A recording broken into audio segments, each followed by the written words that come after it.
My hands won't stop shaking. I hate that they're shaking because he's watching. My chest is impossibly tight. I am holding my breath, trapping the freezing coastal morning air inside my lungs, because letting it out feels like surrendering.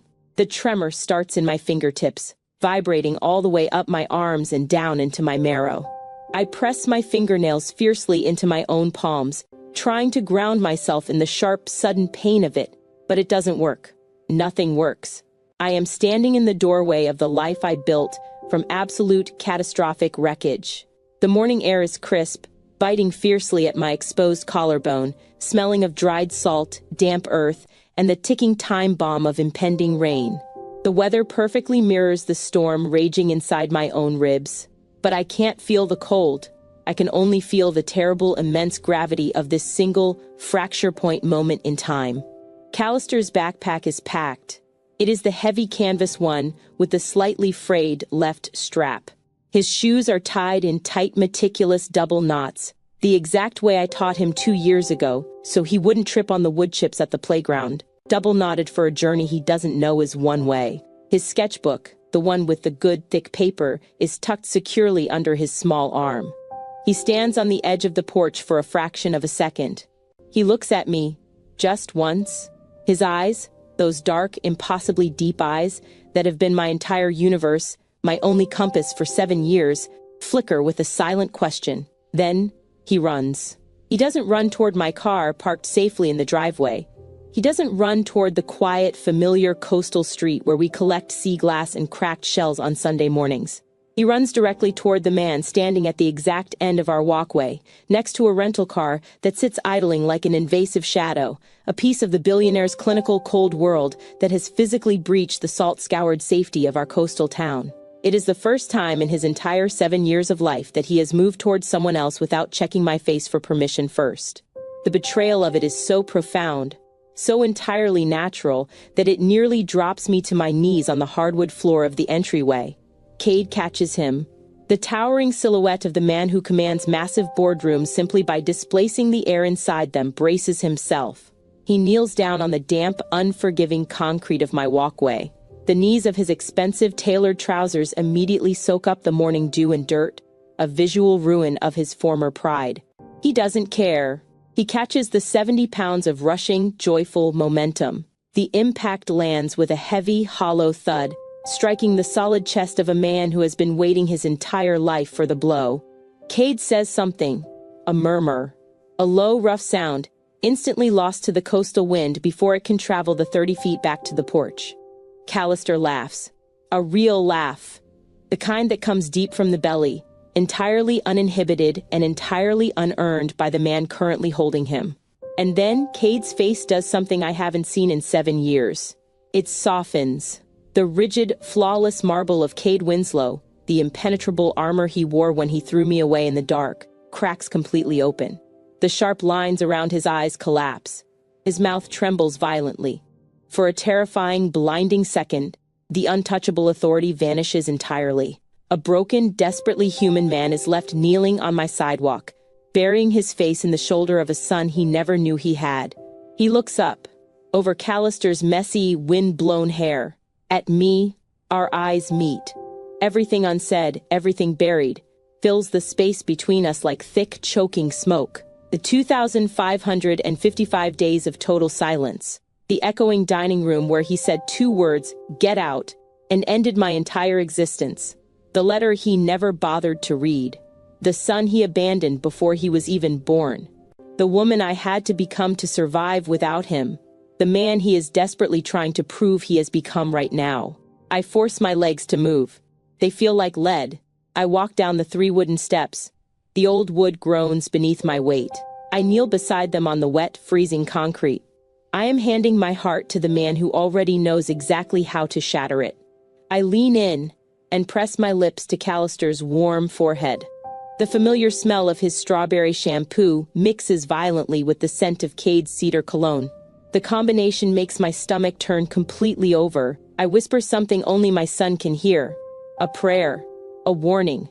A promise I desperately hope I possess the strength to keep. I love you. Remember everything I taught you.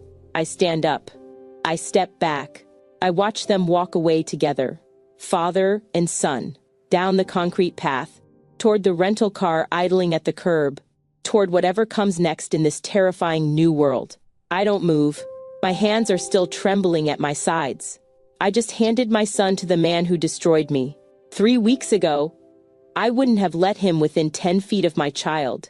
3 weeks ago, I was certain I knew exactly who Cade Winslow was. I was wrong about everything. 3 weeks earlier, the letter arrived on a Tuesday. There was no knock. There was no doorbell ringing in the middle of the night. There was no warning of any kind. Just a single piece of heavy stock paper, folded perfectly in thirds, slipped quietly under my front door sometime between the stroke of midnight and the turning of the dawn tide. I found it barefoot, half asleep, still tangled in the lingering, suffocating shadows of a dream about a man I used to love. I had woken up thirsty. The floorboards were freezing against the soles of my feet as I walked from my bedroom toward the kitchen for a glass of water. The house was completely, perfectly silent, except for the rhythmic, endless breathing of the ocean crashing against the rocks outside. As I passed the entryway, a small white rectangle caught the moonlight spilling through the hallway window. It was glowing faintly against the dark wood of the floor, a spectral intrusion into my sanctuary. No envelope, no postage, no return address. I bent down. My fingertips brushed the cold hardwood. I picked it up. I recognized his handwriting before I recognized what the presence of the paper actually meant. The sharp, aggressive slant of the consonants. The heavy, unforgiving pressure of the pen cutting deep into the expensive fibers of the paper. It was a handwriting I hadn't seen in a lifetime of Sunday tides. A handwriting I used to trace with my finger on the grocery lists left on our granite counters in a life that felt like it belonged to a completely different woman. Cade. The name echoed in my skull, loud as a gunshot. My first instinct was violent and immediate. I wanted to walk directly to the kitchen, turn the knob on the gas stove, and drop the paper into the blue flame. I wanted to watch the edges curl and blacken. I wanted to let it turn to ash, sweep it into the garbage, and let the splintered history stay entirely dead. My second instinct was to tear it, to rip the thick paper into 100 tiny, illegible confetti pieces, walk out to the back deck, and throw them into the freezing ocean wind. My third instinct, the one that ultimately won, was to walk to the small kitchen table, sit down in the pitch black, and simply hold it. I didn't open it immediately. I sat there in the quiet kitchen, pulling my knees up to my chest, the paper resting in both of my palms like a dormant, highly unstable explosive. I held it as if the words hidden inside the folds might detonate if I moved too fast. I held it as if simply opening it would permanently rupture the fragile, beautiful bubble of safety I had spent 7 grueling years blowing glass to build. Upstairs, the house remained perfectly still. Callister was fast asleep in his room, his little chest rising and falling rhythmically beneath his blanket. He was safe. He was innocent. He had absolutely no idea that a piece of paper had just breached the walls of our sanctuary. Outside, the ocean was doing its usual work. Waves arriving, retreating, arriving again, crashing against the pilings in the distance with a sound like distant thunder. It was the rhythm that had saved me once. When I arrived in this coastal town 7 years ago, hollowed out, carrying a child, entirely alone and terrified, the ocean was the only thing loud enough to drown out the memory of Cade's voice telling me to leave.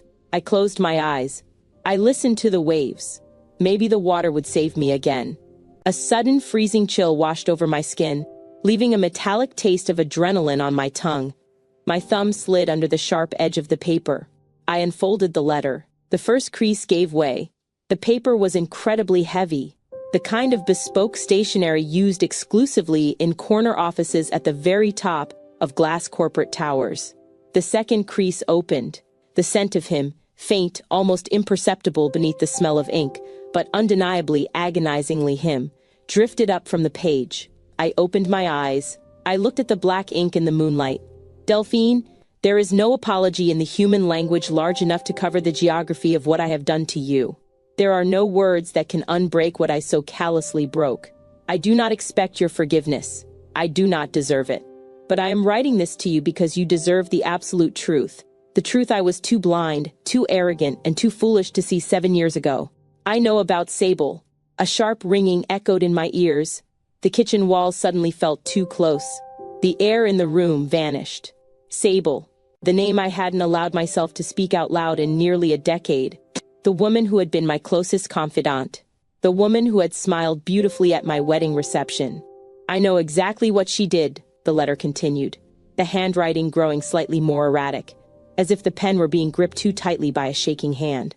I know she stole the letter you left for me with Margot. I know she locked your words in a box where I would never find them. I know she paid an investigator to forge those hotel receipts. I know she hired the man in those photographs to stand next to you in the lobby.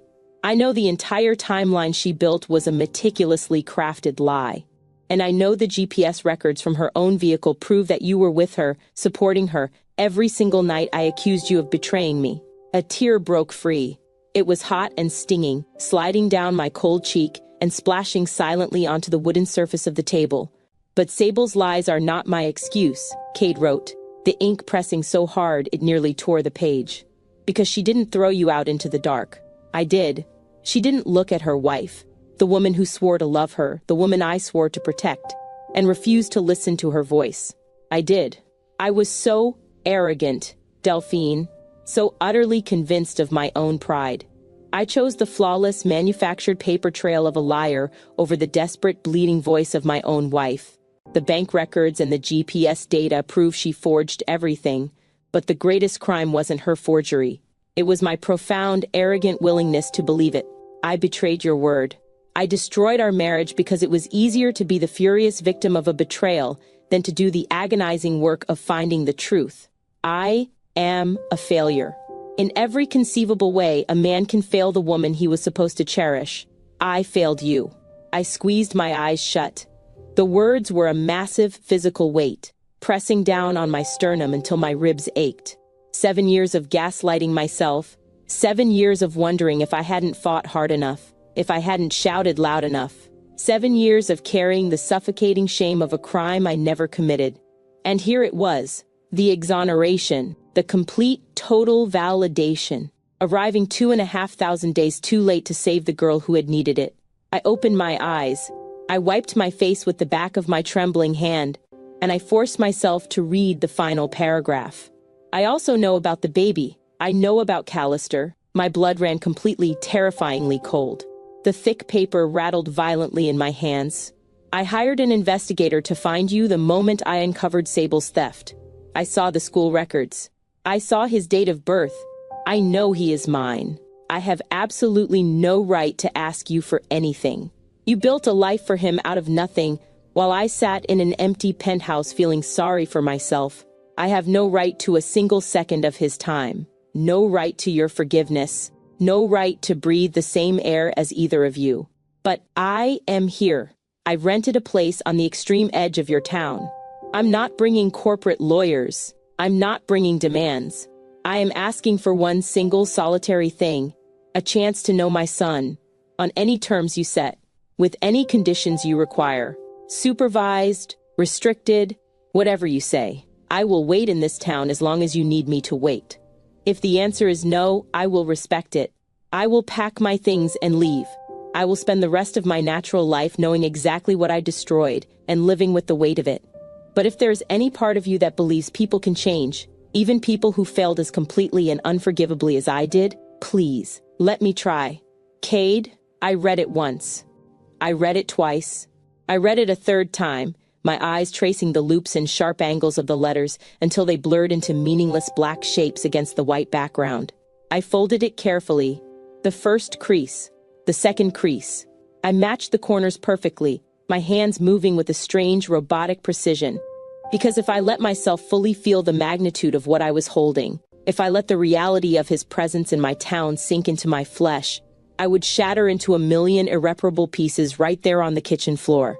I set the folded paper gently on the wooden table. I stood up. I walked to the window over the sink. I crossed my arms tightly over my chest, digging my fingers deeply into my own biceps, and I stared out at the black ocean. I watched the water roll and crash in the impenetrable darkness. I watched it until the black turned to charcoal. I watched until the charcoal turned to a soft, misty gray. I watched until the gray fractured into brilliant gold as the sun finally crested the horizon, illuminating a world that had suddenly, violently, shifted completely on its axis. He was here. Cade was here, just a few miles away, breathing the exact same salt air, looking at the exact same sunrise, knowing the truth. A sound from behind me broke the profound silence of the morning. The soft, unmistakable creak of the third stair from the top. I spun around, my heart slammed against my ribs, frantic and deafening. I lunged for the kitchen table.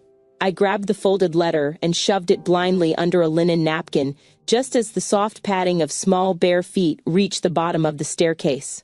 "Mommy," Callister's voice floated into the kitchen. Sleepy, curious. He stood in the doorway, wearing his oversized blue pajamas, rubbing his right eye with a small fist. I forced my lungs to expand. I pasted a gentle, casual, motherly smile onto my face, hiding the absolute paralyzing terror racing through my veins. "Hey baby, you're up early." The sun just came up. He didn't move. He lowered his fist. His dark eyes, Cade's exact eyes, looked around the empty kitchen. They looked down the hall toward the front door. Then, he looked directly at me. "I heard something," Callister said softly. "Who was at the door?" A heavy, absolute stillness sank into the pit of my stomach. The letter hidden beneath the napkin seemed to pulse with its own frantic heartbeat. It wasn't just my secret anymore. He had sensed something. He knew something had happened in the dark. The ghost hadn't just visited me. It had rattled the walls of the entire house. I stood there, staring at the innocent son of the man who had just asked to change our lives forever, and I realized with terrifying clarity that the 7 years of silence were officially over. Welcome to the hearth, friends. Before we see what Delphine does with this letter, pull up a chair and let me know in the comments. Where are you watching from today? An apology doesn't erase a wound. It simply asks the wounded person to decide if trust is worth rebuilding. For 7 years, Delphine survived the darkest storms entirely on her own. The terrifying part isn't the rain anymore, it's someone offering an umbrella and asking you to trust they won't pull it away when the lightning strikes again. Has someone ever offered you an apology that arrived years too late? Tell me your story down below. And if you're hooked on this journey, hit that subscribe button right now. You will not want to miss how she answers that door. That first night, the silence of my house felt entirely different.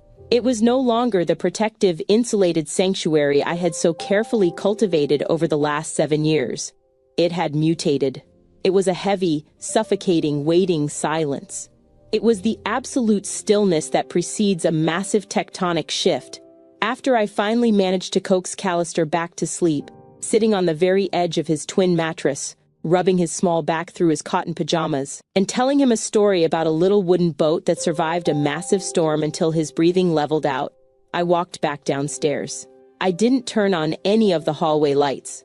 I didn't need to. I knew the physical geography of this house in the absolute pitch dark. I had built it. I had painted the baseboards. I had sanded the floors. It was mine. I went straight to the kitchen. I slid my hand beneath the folded linen napkin on the table and retrieved the letter. I walked over to the wooden cabinets, pulled a heavy glass from the top shelf, and reached for a bottle of dark red wine I usually saved for cooking. I poured a generous measure, the liquid looking almost black in the dim light. I set the glass precisely in the center of the kitchen table. I didn't drink it. I wouldn't take a single sip of it that entire night. It was just a physical prop, something heavy and real to anchor me to the tangible world while my mind spun violently off its axis. I sat down in the wooden chair, bathed only by the blue-silver light of the moon reflecting off the ocean outside my window. I placed the letter flat on the table, and I studied his handwriting. I used to know Cade's handwriting intimately. I knew what it looked like when he was angry. The letters sharp, aggressively slanted, the pen digging into the paper like a row of small, furious daggers. I knew what it looked like when he was rushed, scribbling rapid-fire instructions for his executive team. A frantic, illegible scrawl of a man who firmly believed his brain moved significantly faster than time itself. And I knew what it looked like when he was tender, the rare sweeping looping script on the anniversary cards he used to leave on my pillow in the mornings. The handwriting on this letter looked like absolutely none of those things. The ink was uneven. In some places, the letters were dark and pressed so deeply into the expensive stock that they almost tore the page. In others, the lines wavered, growing faint and uncertain. The spacing between the words was completely erratic. It was the handwriting of a man who was trying, with every single ounce of his formidable willpower, not to shake. He was terrified when he wrote this. The realization hit me in the exact center of my chest, a dull, aching thud. Cade Winslow, a man who had never feared a single consequence, who had never hesitated, who had never backed down from a confrontation in his entire adult life, had sat somewhere in a cheap rented room, holding a pen, and trembled at the sheer thought of addressing me. I traced my index finger over his name at the bottom of the page. Cade. The ink was completely dry, but it felt as though it were actively burning the pad of my finger. When the sun finally began to turn the eastern sky a bruised deep purple, I stood up. I took the letter upstairs to my bedroom. I walked over to my nightstand and opened the top drawer. This was the sacred drawer, the place where I kept the physical evidence that proved I had survived the fire. Callister's tiny, rigid plastic hospital bracelet with the faded ink. The very first drawing he ever made for me, a wildly disproportionate, vibrant blue crayon starfish. A perfectly smooth piece of green sea glass we had found together on his 3rd birthday, the exact day I had finally stopped looking over my shoulder for Sable's shadow, foolishly believing we were finally safe from her reach. These were things that were far too precious to leave anywhere else in the world, items tied directly to my survival. I folded the heavy corporate stationery with exact geometric precision.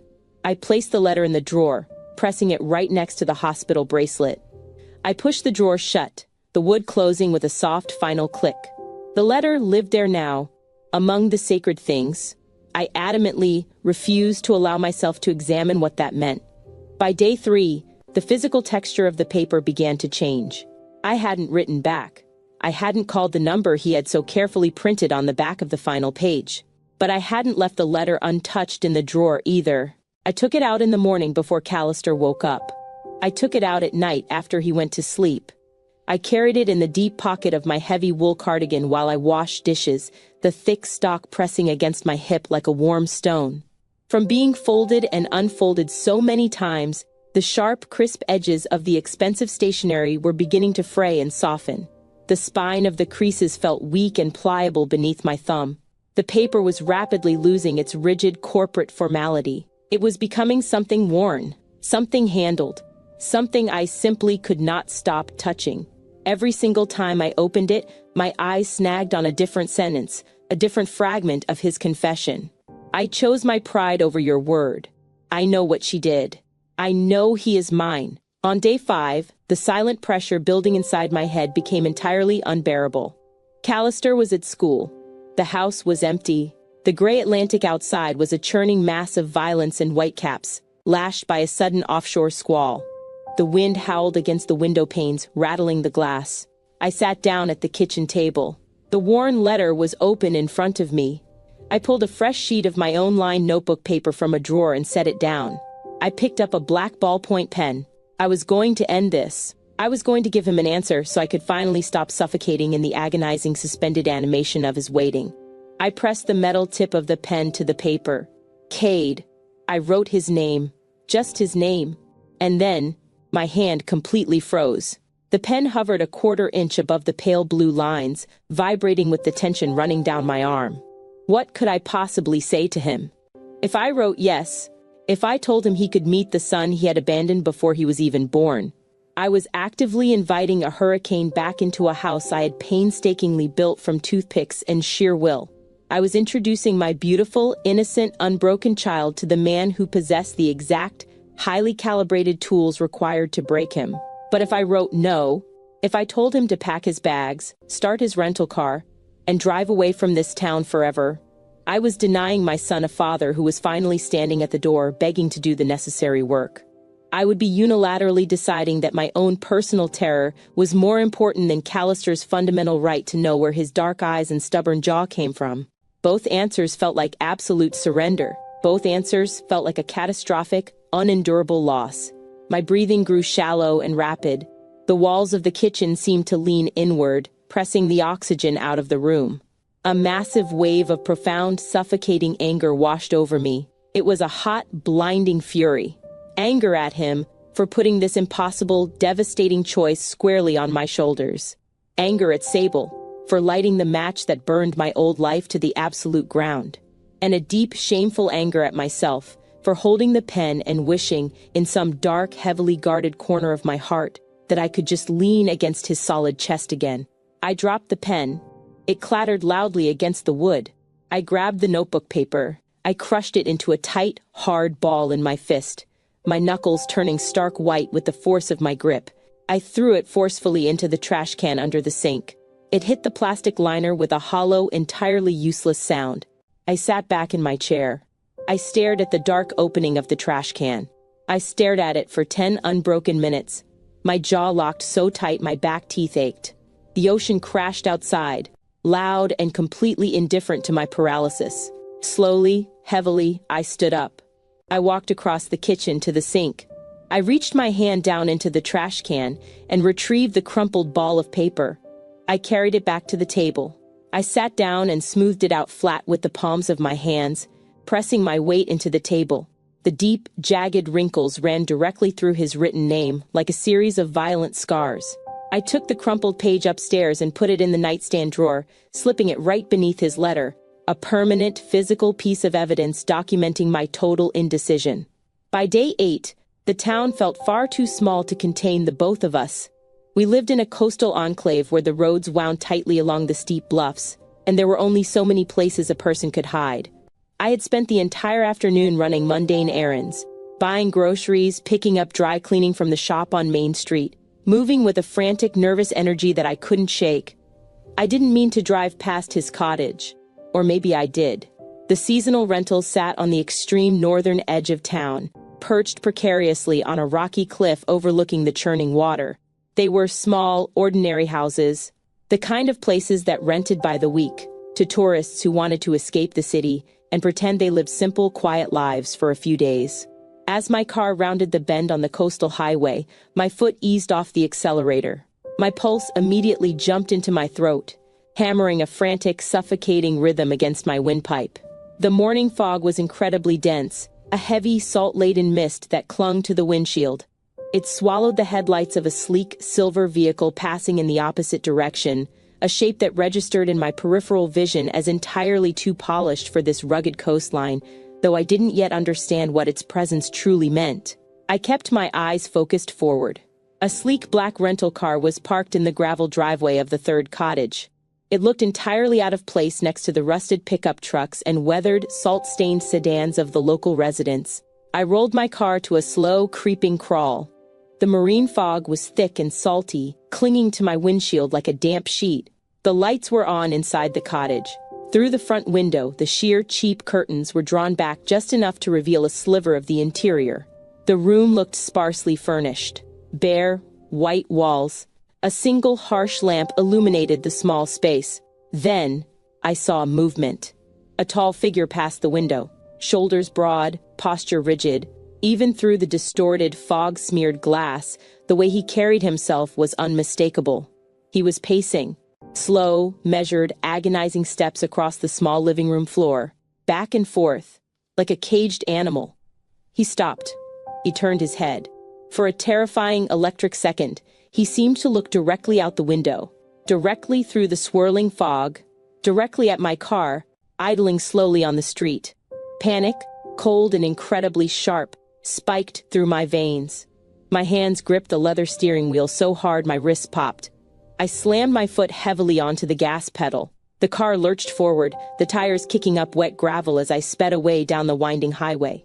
A sudden, profound chill swept over my skin. I watched the rearview mirror intensely until the cottage disappeared completely into the gray mist. He hadn't seen me. It was too dark outside, and the fog was far too thick. But as I drove back to my safe, quiet house, my hands trembling violently against the wheel, I realized it didn't matter if he had seen me or not. I felt seen anyway. The invisible tether between us, the one I thought I had permanently severed with a rusty knife all those years ago, was pulling taut. On day 12, the fragile illusion of my control finally shattered. It was a Tuesday morning. The kitchen was filled with the comforting smell of toasted bread. and the soft clinking of a metal spoon against a porcelain bowl. Callister was sitting at the table, wearing his school uniform, methodically eating his cereal. I was standing at the sink, a damp dish towel clutched in my hands. But I wasn't washing anything. I was staring blankly out the window, watching the tide pull back from the jagged black rocks. My mind was 3 miles away, in a rented cottage with a black car in the driveway. I was wondering what he was eating for breakfast. I was wondering if he was finally packing his bags. I was wondering exactly how long a man accustomed to absolute control was willing to sit in a quiet room and wait for a ghost to speak. "Mom?" Callister's voice broke through the heavy static in my head. I blinked rapidly, shaking myself out of the trance.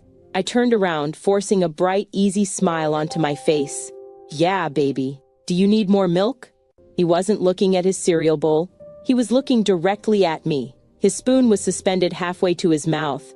Those dark, impossibly perceptive eyes were narrowed in quiet, serious assessment.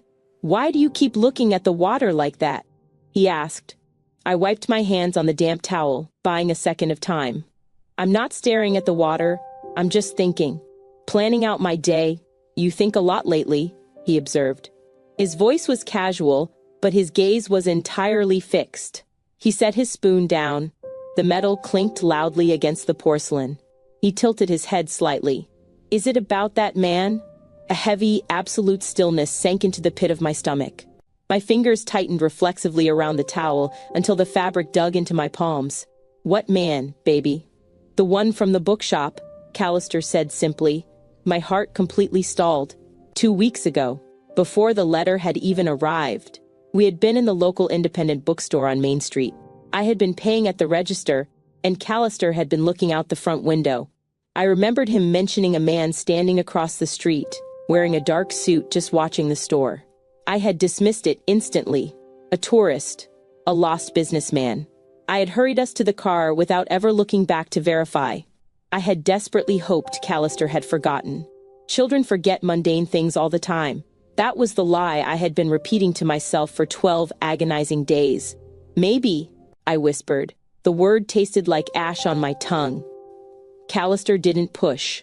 He didn't ask who the man was or why he was watching us, or why thinking about him made his mother stare blindly at the ocean for 20 minutes at a time.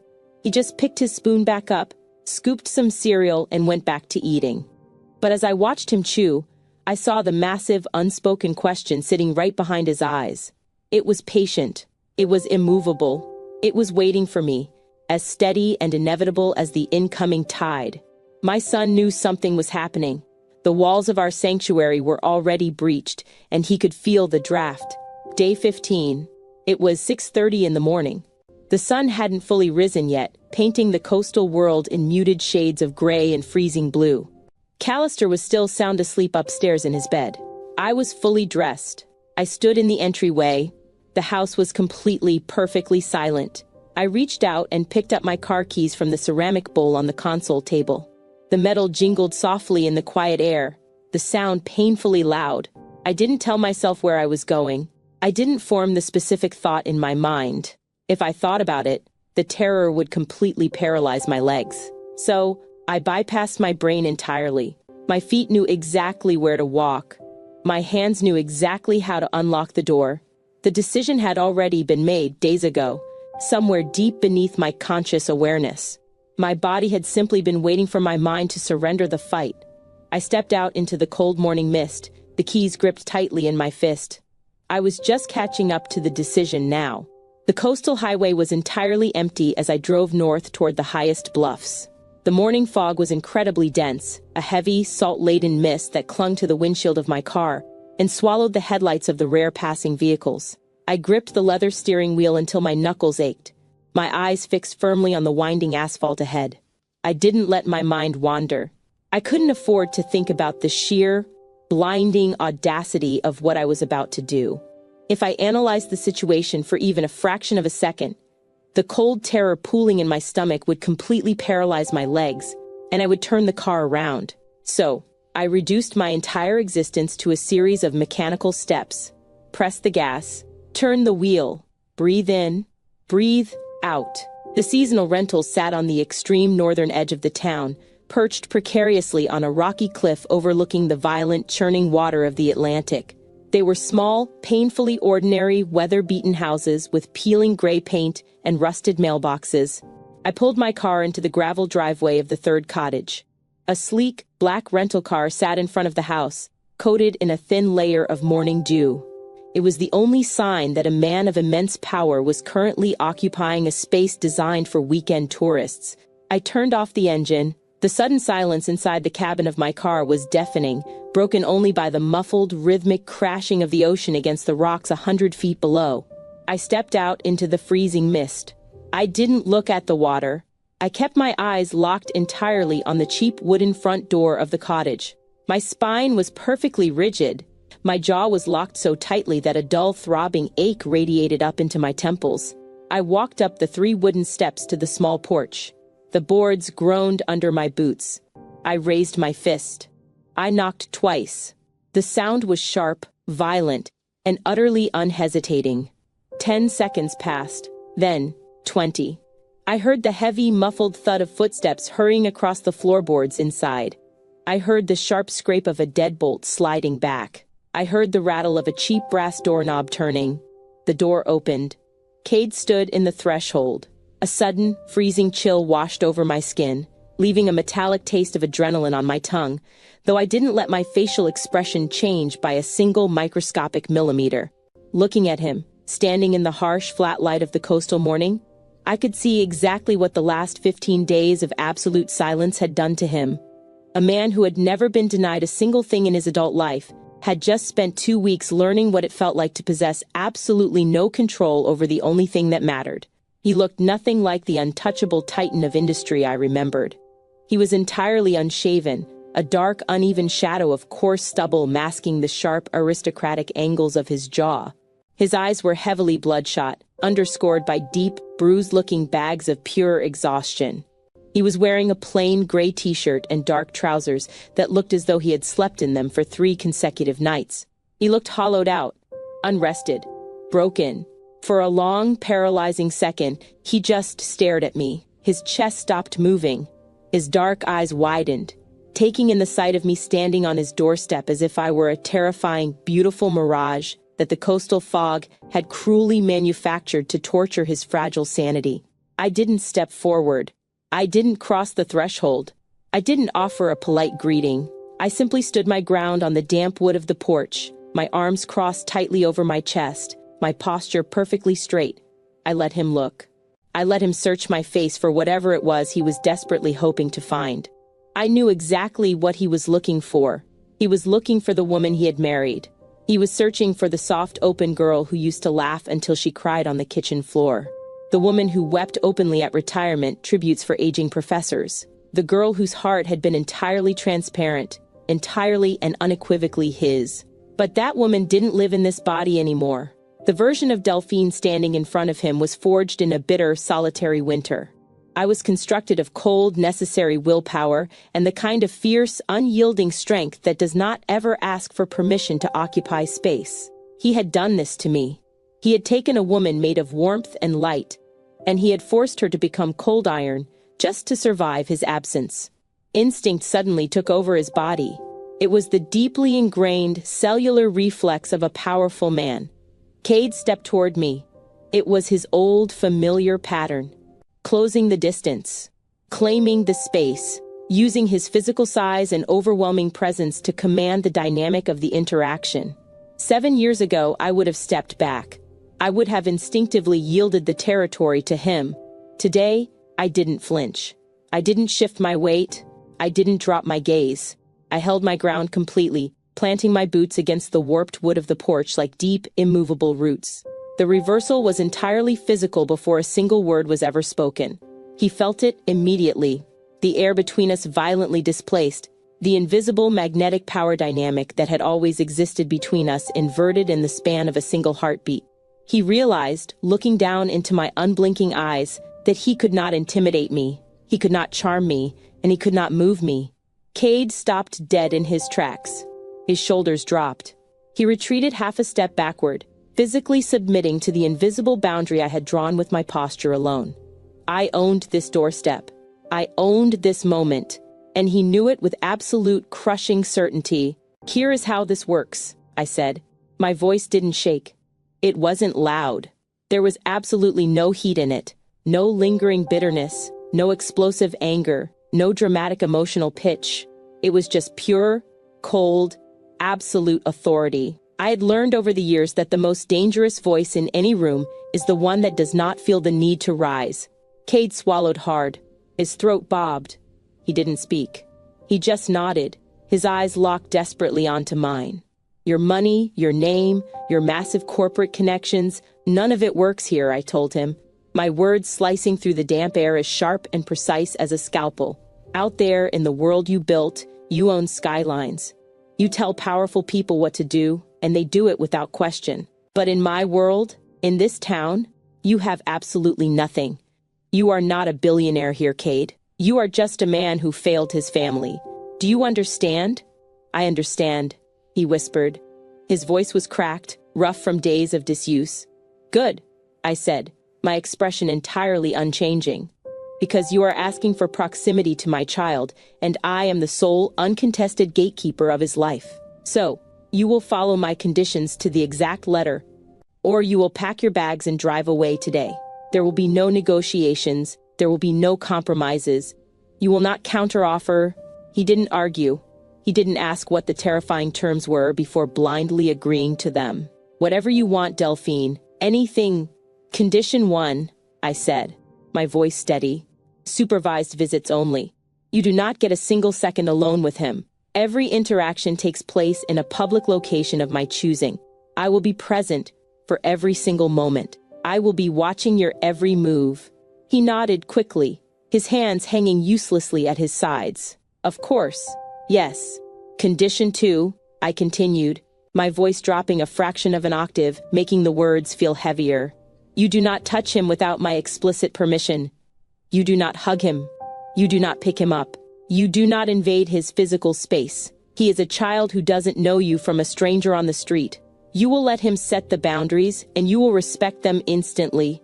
Cade closed his eyes for a brief, agonized second. The muscles in his jaw flexed as he absorbed the devastating reality of being near his own flesh and blood, without being allowed to hold him. "I won't touch him." "Condition 3, I said, my arms crossing even tighter over my chest. "You do not buy anything. You do not try to impress him with your staggering wealth. You do not show up with expensive toys or try to purchase a shortcut to his affection. Money is your only language, Cade, and I am cutting it out. You want to know, my son? You show up. You sit down. You prove yourself through consistent, ordinary, unglamorous presence. Nothing else.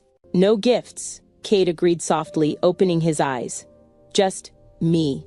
And the final condition," I said. The temperature on the porch seemed to instantly plummet. The ocean wind whipped a long strand of loose hair across my face, but I didn't reach up to brush it away. I stepped 1 inch closer to him, just enough to ensure he felt the absolute lethal seriousness radiating off my body. "If you hurt him," I said, my voice dropping to a fierce, dangerous whisper.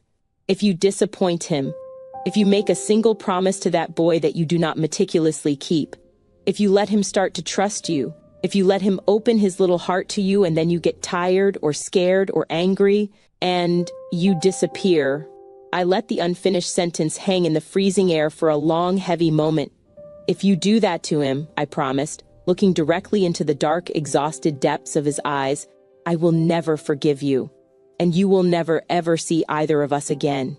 I will vanish, Cade, and this time, I will make sure your private investigators never find a single trace of us. This is the only chance you get. There is no grace period. There are no second warnings. Do you understand exactly what that means?" Cade's response was a total, devastating display of physical submission. The man who bowed to no one and apologized for nothing slowly lowered his head. His broad shoulders slumped forward, stripping away any lingering illusion of his old pride. He didn't offer a defense. He didn't try to explain that he was different now, or that he would never repeat the sins of his past. He just accepted the absolute, crushing weight of my terms. He slowly lifted his eyes to meet mine again. They were shining, wet with unshed emotion that he was fighting desperately to hold back. "I understand," Cade swore. his voice breaking violently on the first syllable. "Delphine, I swear to you on my life, I won't fail you again." I looked at him for a long, quiet moment. I looked at the tears pooling in his lower lashes. I looked at the utter, bleeding sincerity written into the deep lines of exhaustion on his face. 7 years ago, I would have fallen to my knees and wept into his chest at the sound of those words. I would have given anything in the world to hear that desperate tremor in his voice. Now I just felt the cold, unyielding metal of my own armor. "You're not making that promise to me," I said. My voice was entirely steady, unflinching. The final brutal twist of the knife. "You lost the right to make promises to me a long time ago," I told him quietly. "You're making that promise to a 7-year-old boy who doesn't know yet that his father is highly capable of destroying the people he claims to love. Don't teach him that terrible lesson, Cade. He deserves far better than the man you used to be." I didn't wait for him to respond. There was absolutely nothing left to say. I uncrossed my arms. I turned my back on the man standing broken in the doorway of a cheap rental cottage. I walked down the 3 wooden steps, keeping my posture perfectly straight. I walked across the wet gravel driveway, my boots crunching loudly in the heavy silence of the morning. I reached the handle of my car door. I didn't look back. I adamantly refused to give him the satisfaction of seeing my face again. I refused to let him see the massive toll this confrontation had just taken on my nervous system. But as my fingers curled tightly around the freezing cold metal of the door handle, I stopped. I froze completely in place. I took one single deep breath. The coastal air filled my lungs, sharp and stinging. Something heavy and strange crossed over my features, completely hidden from his view on the porch. It wasn't doubt. I didn't regret a single one of the rules I had laid down. It wasn't fear, either. It was something else entirely. It was the terrifying, undeniable weight of what I had just set in motion. The first domino had been forcefully pushed. The impenetrable stone wall I had spent thousands of days building around my life had just developed its very first microscopic crack. By giving him conditions, I had given him a path. I held the breath for 3 agonizing seconds. Then, I exhaled. I opened the car door, climbed inside the cold cabin, and drove away into the fog without ever looking in the rearview mirror. The breath mattered. I just didn't know exactly why yet. Exactly 3 days after I delivered my absolute terms on the rotting wooden porch of his rented cottage, the gauntlet officially began. I didn't ease him into the reality of our lives. I didn't choose a comfortable, neutral, brightly lit environment where Cade Winslow would feel at ease or in control. I deliberately chose the exact opposite.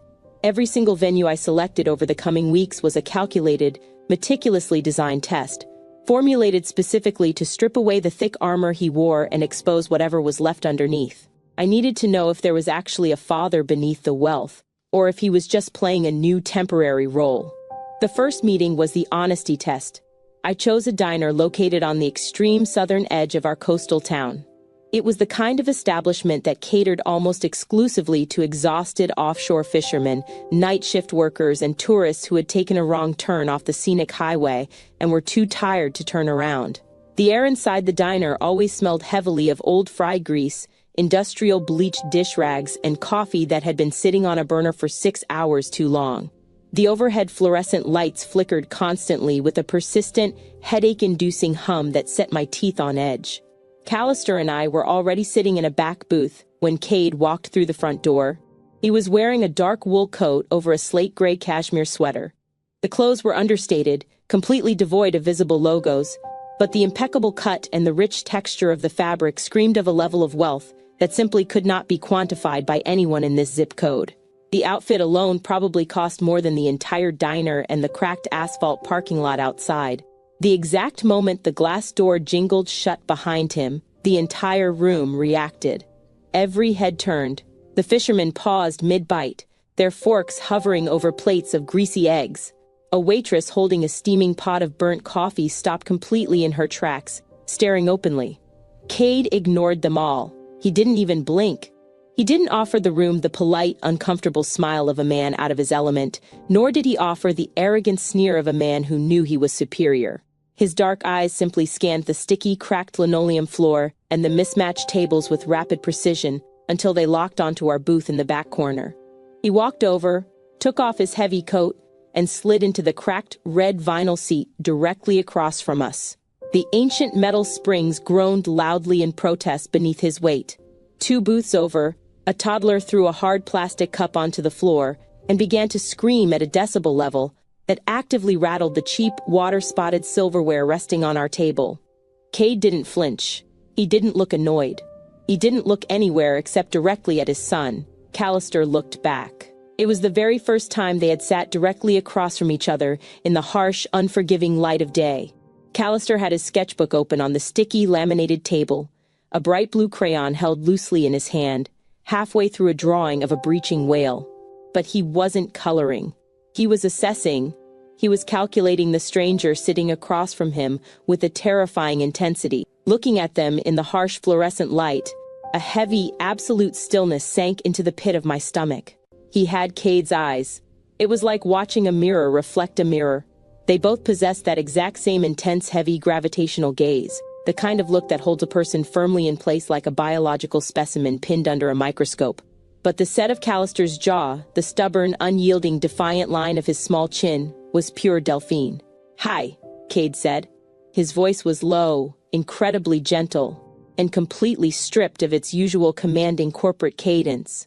"I'm Cade. Your mom says you like to draw." Silence. Callister didn't offer a polite greeting in return. He didn't smile. He just kept staring. He looked at Cade's face. He took in the impeccable cashmere sweater. Then his dark eyes drifted down to Cade's hands resting flat on the greasy table. He looked back at me, checking my posture. Then he looked back at Cade. Then, my 7-year-old son delivered his very first test. "Why do you keep looking at my mom like that?" Callister asked. His high, clear voice sliced cleanly through the ambient noise of the diner, cutting through the clatter of plates and the screaming toddler. Across the table, Cade actually blinked, physically startled. He was entirely caught off guard. He had spent his entire adult life anticipating the ruthless strategies of corporate sharks and rival CEOs, but he had absolutely no defense prepared against the blunt force honesty of a child who had nothing to lose. "Like what?" Cade asked, carefully, keeping his voice level. "Like you're sorry about something," Callister said. My chest tightened so violently I felt a sharp, sudden pain radiate down my left arm. A volatile mixture of profound pride and absolute terror braided together tight in my throat. I didn't intervene. I didn't rescue Cade from the corner he had just been painted into. I sat perfectly still, my hands folded tightly in my lap, my nails digging into my own skin. This was his test. I needed to see how a man who had lied to himself for 7 years handled a direct demand for the truth from his own blood. He had to pass it entirely alone. Cade could have easily lied. He could have offered a smooth, dismissive, perfectly calibrated adult answer. "I just have a tired face. I'm not sorry. I'm just thinking about work." It would have been the easy way out, the coward's way out. Instead, Cade leaned forward slightly, resting his forearms directly on the sticky, unwashed table, completely ignoring the grime pressing into his expensive sweater. "I am sorry about something," Cade answered. His voice was remarkably steady, but I could hear the raw, bleeding, devastated edge of it vibrating underneath the syllables. "I made some mistakes a long time ago. Very big ones. The kind of mistakes that hurt people I cared about. And I am trying to figure out how to fix them."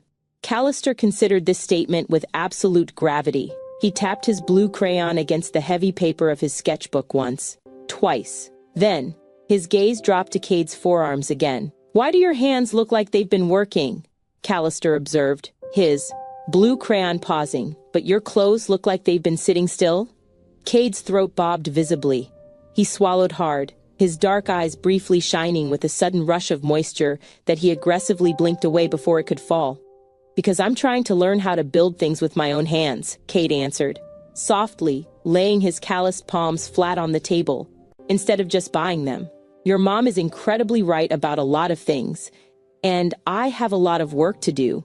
She says everyone makes mistakes," Callister said slowly, perfectly echoing the exact words I had whispered to him 100 different times when he spilled juice on the rug or accidentally broke a toy. "But she says it's what you do after that counts." "Your mom is exactly right," Cade whispered. "She's usually right." Callister stated casually, finally returning his attention to the drawing of the whale, as if he hadn't just emotionally vivisected a grown man in the middle of a greasy diner. Result? Passed?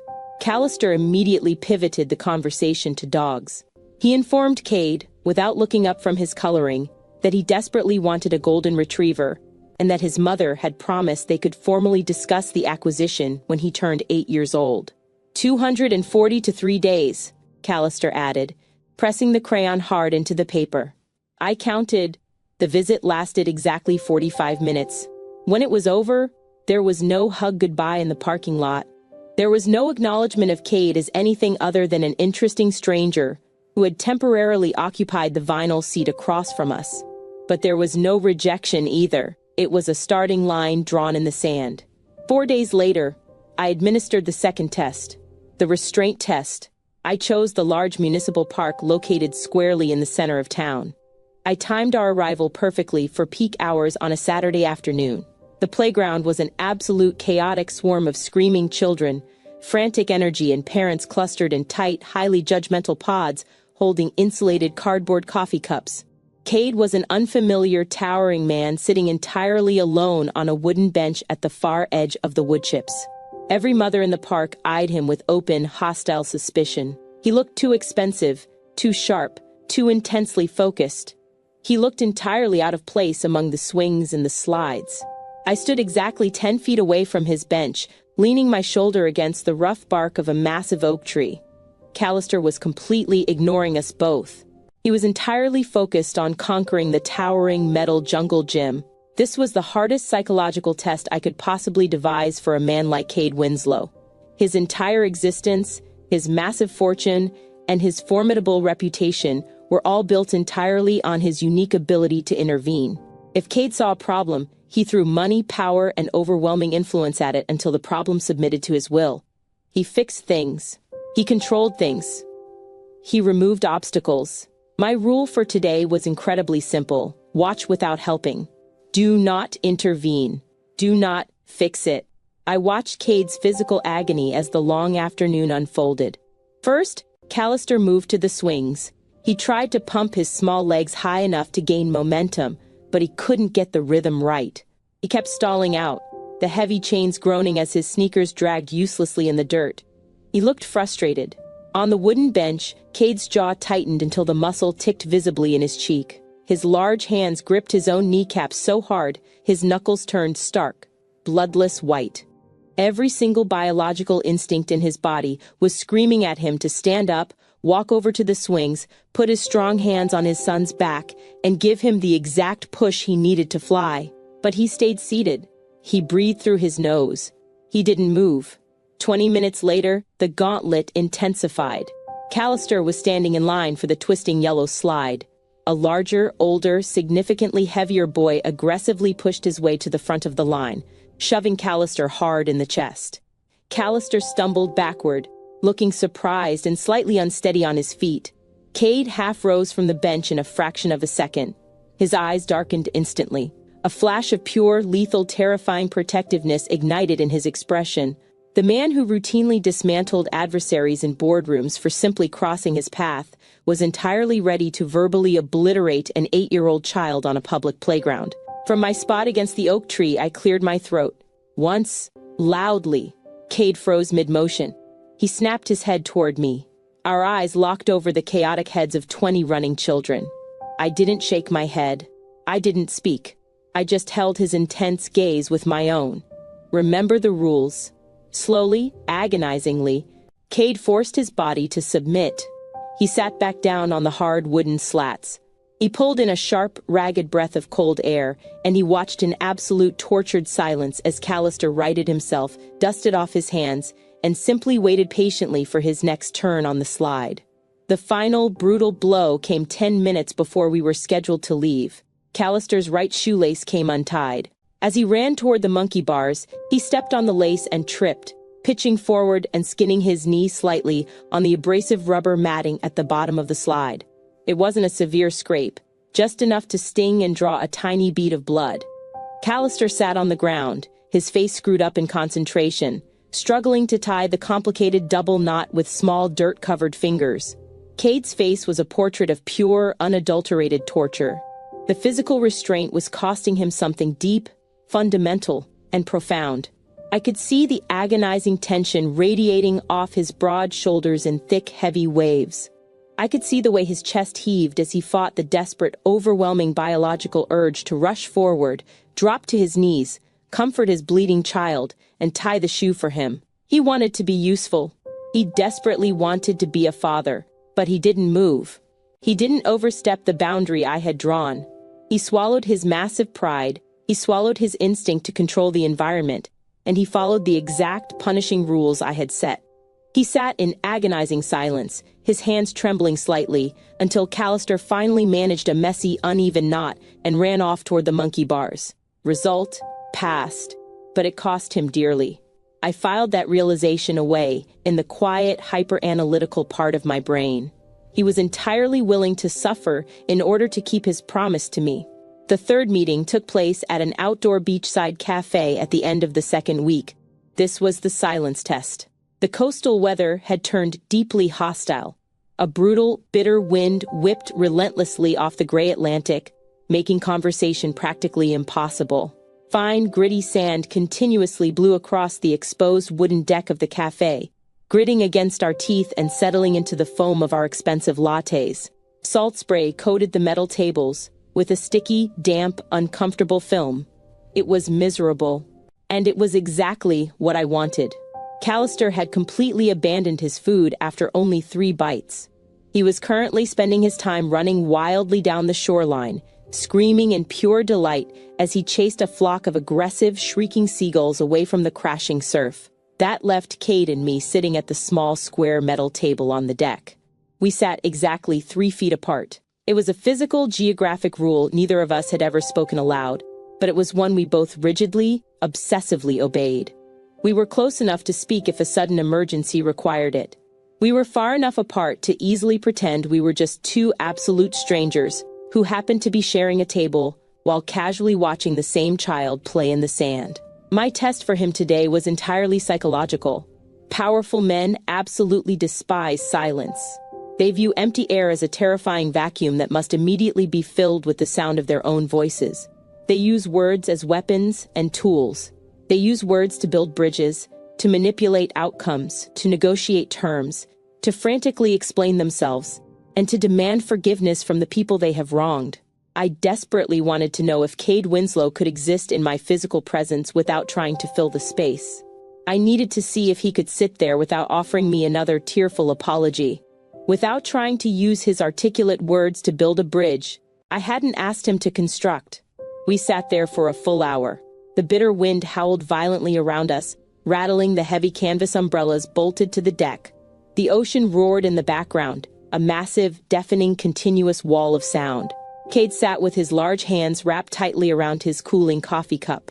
He didn't look at me, not even once. He kept his dark eyes entirely, intensely locked on the small, sprinting figure of our son down by the water's edge. He didn't try to make mundane small talk. He didn't comment on the terrible, biting weather. He didn't ask me how my writing was going, or how Callister was doing in his second-grade classes, or if I was still drinking the exact same kind of Earl Grey tea I used to drink in the mornings when we lived together. He just existed. He allowed the heavy, suffocating silence to stretch out between us, thick and laden with the foundations built on salt and 7 years of terrible, unsaid things. But surprisingly, shockingly, the silence wasn't hostile. It wasn't the bitter, weaponized quiet of a standoff between 2 enemies.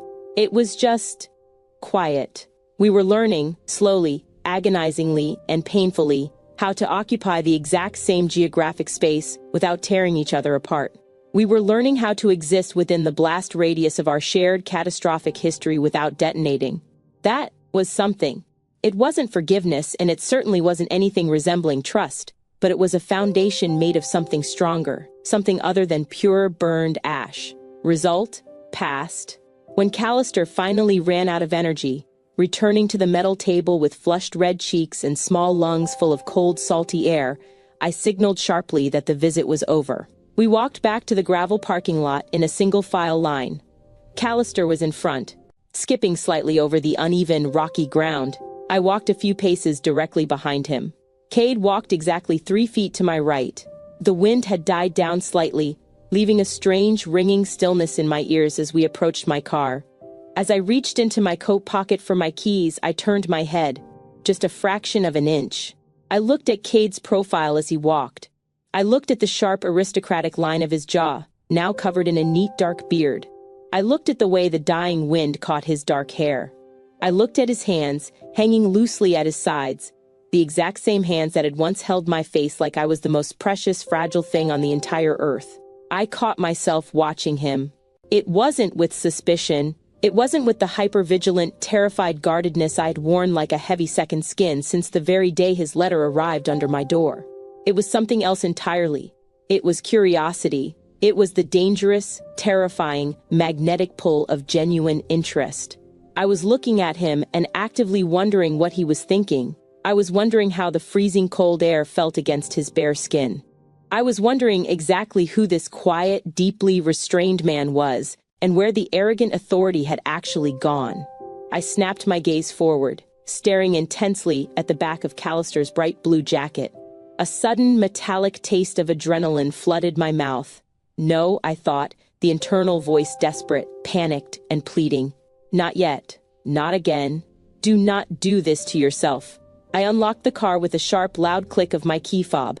I ushered Callister quickly into the back seat, adamantly refusing to look to my right. I shut the heavy car door significantly harder than necessary. I had shut the thought down immediately. I had violently crushed the curiosity before it could fully bloom and take root in my chest. But as I drove away from the beachside cafe, gripping the leather steering wheel until my hands physically ached, I couldn't ignore the terrifying, undeniable truth. The thought had happened. The curiosity had existed, even for a millisecond. The thick ice hadn't completely broken yet. But deep beneath the surface, in a dark place I couldn't reach to repair it, a structural crack had finally formed. I could not unthink the thought.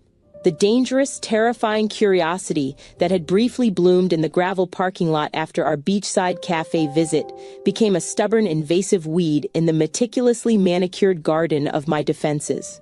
I spent the next 3 days trying frantically to rip it out by the roots. I aggressively reminded myself of the dark dining room. I reminded myself of the cold, dead tone of his voice when he told me to pack my things. I reminded myself of the thousands of days of crushing, suffocating silence. But a crack in the ice is not something you can simply freeze over again once the warm water begins flowing underneath. For our 4th meeting, I decided to turn the volume all the way up. I needed to see if the quiet, deeply restrained man who had sat through the silence test could maintain his newfound composure when the world around him descended into absolute, unapologetic madness. The chaos test. I chose the local pizza parlor on a Saturday afternoon. It wasn't just peak dining hours. It was the epicenter of a massive, wildly out-of-control birthday party for a half-dozen feral 6-year-olds. The sensory assault the moment we walked through the double-glass doors was immediate and entirely overwhelming. The air smelled thickly of stale Parmesan cheese, industrial floor wax, and burnt garlic crust. A row of ancient arcade machines against the far wall blared overlapping synthesized chiptune music at a deafening volume. Children were sprinting between the tables in disorganized, shrieking packs, hyped up on synthetic fruit punch and refined sugar. Cade found himself wedged into a tiny, unforgiving molded plastic chair at a sticky, laminated table directly adjacent to the epicenter of the birthday party. His long legs were cramped, his knees bumping against the metal table leg. The ambient noise was so loud that conversation was practically impossible, which was exactly how I wanted it. He was eating a slice of pepperoni pizza that tasted distinctly like salted cardboard. He didn't complain. He didn't look around the room with the barely concealed aristocratic disgust he used to reserve for anything less than 5-star dining. 10 minutes into the visit, a little girl wearing a crooked plastic princess crown came sprinting wildly around the corner of our booth, looking blindly over her shoulder at a boy chasing her. She collided hard with the side of Cade's chair. She didn't fall, but the large, lidless plastic cup in her hand tipped violently forward. Bright, neon-red fruit punch splashed directly over Cade's forearm. The sticky liquid soaked instantly into the cuff of his expensive cashmere sweater and splattered across the thigh of his dark trousers. The little girl gasped, her eyes going wide with sudden absolute terror at the towering, dark-haired man she had just spilled a sugary mess over. A heavy, sinking sensation dropped into my stomach. An involuntary, vivid memory flashed sharply behind my eyes. 6 months before our marriage ended, we had been dining at a Michelin-starred restaurant. A nervous, young sommelier had accidentally poured the wrong vintage of wine into Cade's crystal glass. Cade hadn't yelled. He had simply looked at the young man with an expression of such cold, absolute disdain that the waiter had physically trembled while stammering an apology. Cade had demanded the manager in a voice that didn't rise above a whisper, and the waiter had been immediately, quietly removed from our table. I waited for that man to appear. I waited for the polished mask to slip, for the lethal irritation to flare, for the sharp cutting reprimand to completely silence the little girl. Cade didn't flinch. He didn't sigh heavily. He didn't tighten his jaw. He didn't even look mildly annoyed. He simply reached over and picked up a cheap, transparently thin paper napkin from the metal dispenser on the table. He dabbed gently at the glowing red stain on his cashmere cuff. Then he looked down at the terrified little girl in the plastic crown. "Careful on the corners, princess," Cade said. His voice was warm, remarkably gentle, and completely stripped of any sharp edge. "The floor is slippery." The little girl blinked, nodded rapidly, and sprinted away to rejoin her pack. Cade tossed the stained napkin onto his paper plate. He looked across the table at Callister, entirely unbothered by the fact that hundreds of dollars worth of clothing had just been permanently ruined. "You want another slice of pepperoni?" Cade asked him over the din of the arcade machines. Result: passed. I didn't say a single word. I just watched him chew his terrible pizza. But the analytical, fiercely protective part of my brain filed the moment away. He hadn't just faked his restraint for my benefit. He had actually, fundamentally absorbed the chaos without letting it mutate into anger. The fifth meeting was the one that finally broke the surface tension. The dignity test. We were back at the same sticky table diner from our first visit. It was late afternoon, the sun casting long, dusty shadows across the cracked linoleum floor. Our waitress was clearly at the absolute breaking end of a brutal double shift. Her apron was stained with ketchup and grease, her hair was falling out of its messy bun, and the dark, bruised circles under her eyes spoke of an exhaustion I recognized all too well from my early, desperate years of raising Callister alone. She was moving with the frantic, uncoordinated energy of someone who just desperately wanted to go home and lie in a dark room. She came squeezing past our booth, balancing a heavy tray of dirty dishes on one arm and holding a fresh, full pot of steaming black coffee in her other hand. The physical space between our table and the adjacent booth was incredibly tight. As she pushed past, her hip violently clipped the corner of Cade's seat. She stumbled. The glass pot tipped. Hot black coffee sloshed over the rim, spilling directly onto Cade's left shoulder and running rapidly down the lapel of his tailored jacket. I gasped softly, my hands darting forward to pull Callister back from the splash zone. The waitress caught her balance just before dropping the tray. She looked at the dark, steaming stain, rapidly spreading across Cade's jacket. She didn't offer a single word of apology. She didn't reach for a towel. She just let out an exhausted, bitter breath, muttered something under her breath about people taking up entirely too much space in the aisles, and kept walking toward the swinging kitchen doors. Cade didn't say a word. He just picked up a napkin and began pressing it firmly against the steaming fabric of his jacket to absorb the heat. Callister had been drawing, but his blue crayon stopped moving. He watched the entire exchange with the intense, hyper-focused scrutiny of a little boy trying to figure out exactly how the rules of the world worked. "Your jacket's wet," Callister observed, his dark eyes locked on Cade's shoulder. "It'll dry," Cade said smoothly, not breaking his rhythm with the napkin. "Aren't you mad?" Callister asked. Cade paused. He dropped the damp napkin onto the table. He looked directly at Callister, treating the question with the utmost, respectful seriousness. "About the coffee?" "She didn't even say sorry," Callister pointed out. His small brow furrowed, that stubborn, distinct ridge of Cade's own face reflecting back at him.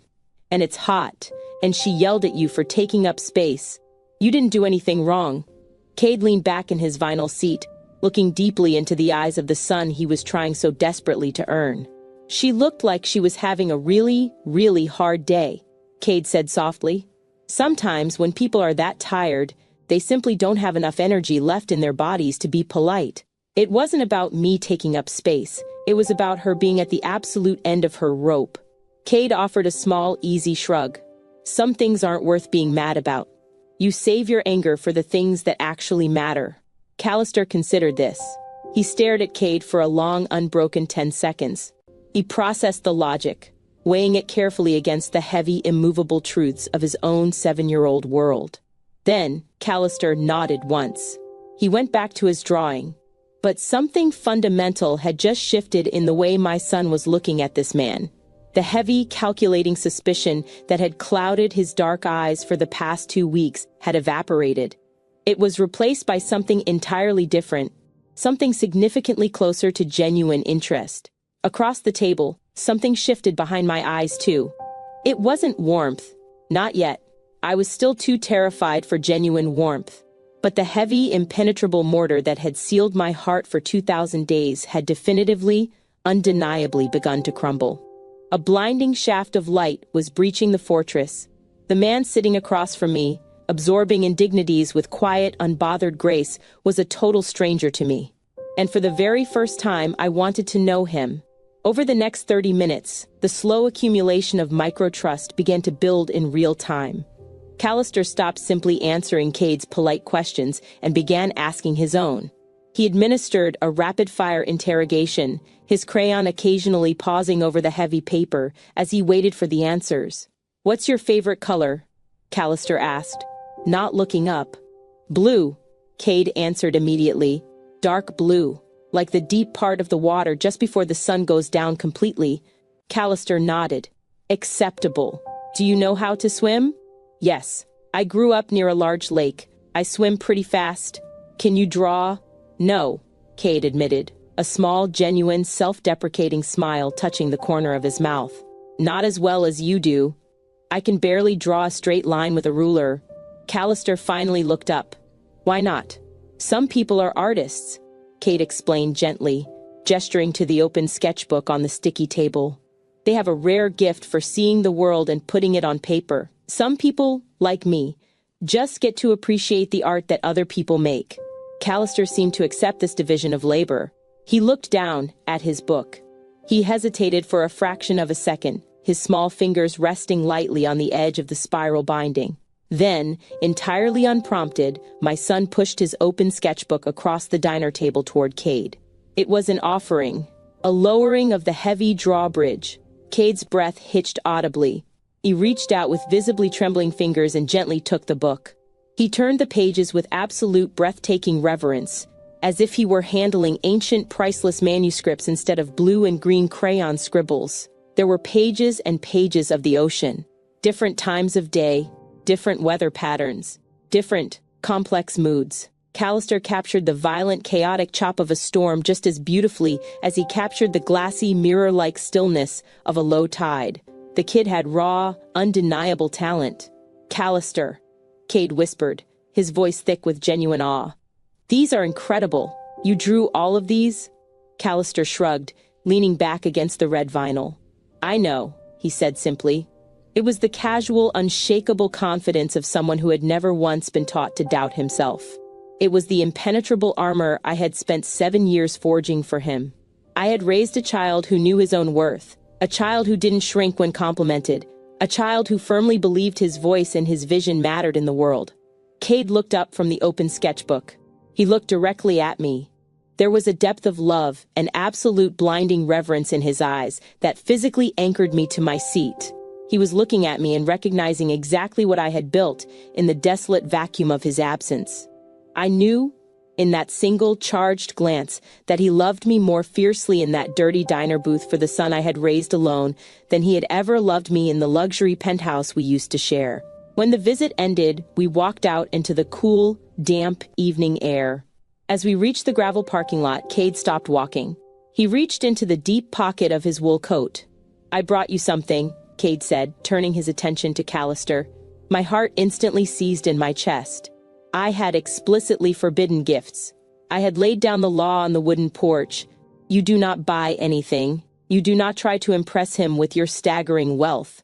The old Cade would have bought an entire art supply store. He would have hired a private drawing instructor from Paris. He would have attempted to solve the problem with an overwhelming deployment of capital because money was the only tool he knew how to use. If he pulled out a gold watch or $1,000 set of imported paints, the fragile glass bridge of microtrust we had just built would collapse instantly. I braced my muscles, ready to step in and aggressively shut it down. Cade pulled his hand out of his deep pocket. It wasn't expensive. It wasn't flashy. It was a simple spiral-bound sketchbook. It had a plain, unmarked black cover, but as Cade handed it over, I could clearly see the thickness of the paper edges. It was good paper, the heavy, highly textured kind that holds thick color without bleeding through to the other side. The kind that feels incredibly satisfying under the blunt tip of a heavy crayon. "Your mom told me you draw the ocean," Cade said softly, crouching down so he was exactly at eye level with our son. "I saw how full your other book was getting. I thought maybe you'd like more pages." Callister took the book. He didn't tear it open. He ran his small fingers over the matte black cover. He opened it and touched the first blank page, feeling the heavy, toothy texture of the paper. "This paper is better than my other one," Callister said. His voice was incredibly quiet, almost reverent. He looked up at Cade. "Thank you." "You're welcome," Cade smiled, standing back up to his full height. I stood there, the cool wind whipping my loose hair across my face, and I felt the massive tectonic plates of my reality grinding violently together. This man, this quiet, patient, incredibly observant man, had gone to a local art store. He hadn't bought the most expensive thing in the building to show off. He had paid incredibly close attention to what a 7-year-old actually wanted, actually needed, and he had provided it. Simple, thoughtful, perfectly, flawlessly calibrated. Who is he becoming? The terrified voice in my head whispered. And what happens to me if I let myself actually believe it's real? We walked the rest of the way to the car. Callister was clutching his new sketchbook tightly against his chest, refusing to put it inside his backpack. I unlocked the doors. As Callister climbed into the back seat, I stood by the driver's side door and looked over the cold metal roof of the car. Cade was already walking away, his hands buried deep in his pockets, his broad shoulders hunched against the evening wind. He didn't look back. He never pushed for more time than I explicitly allowed.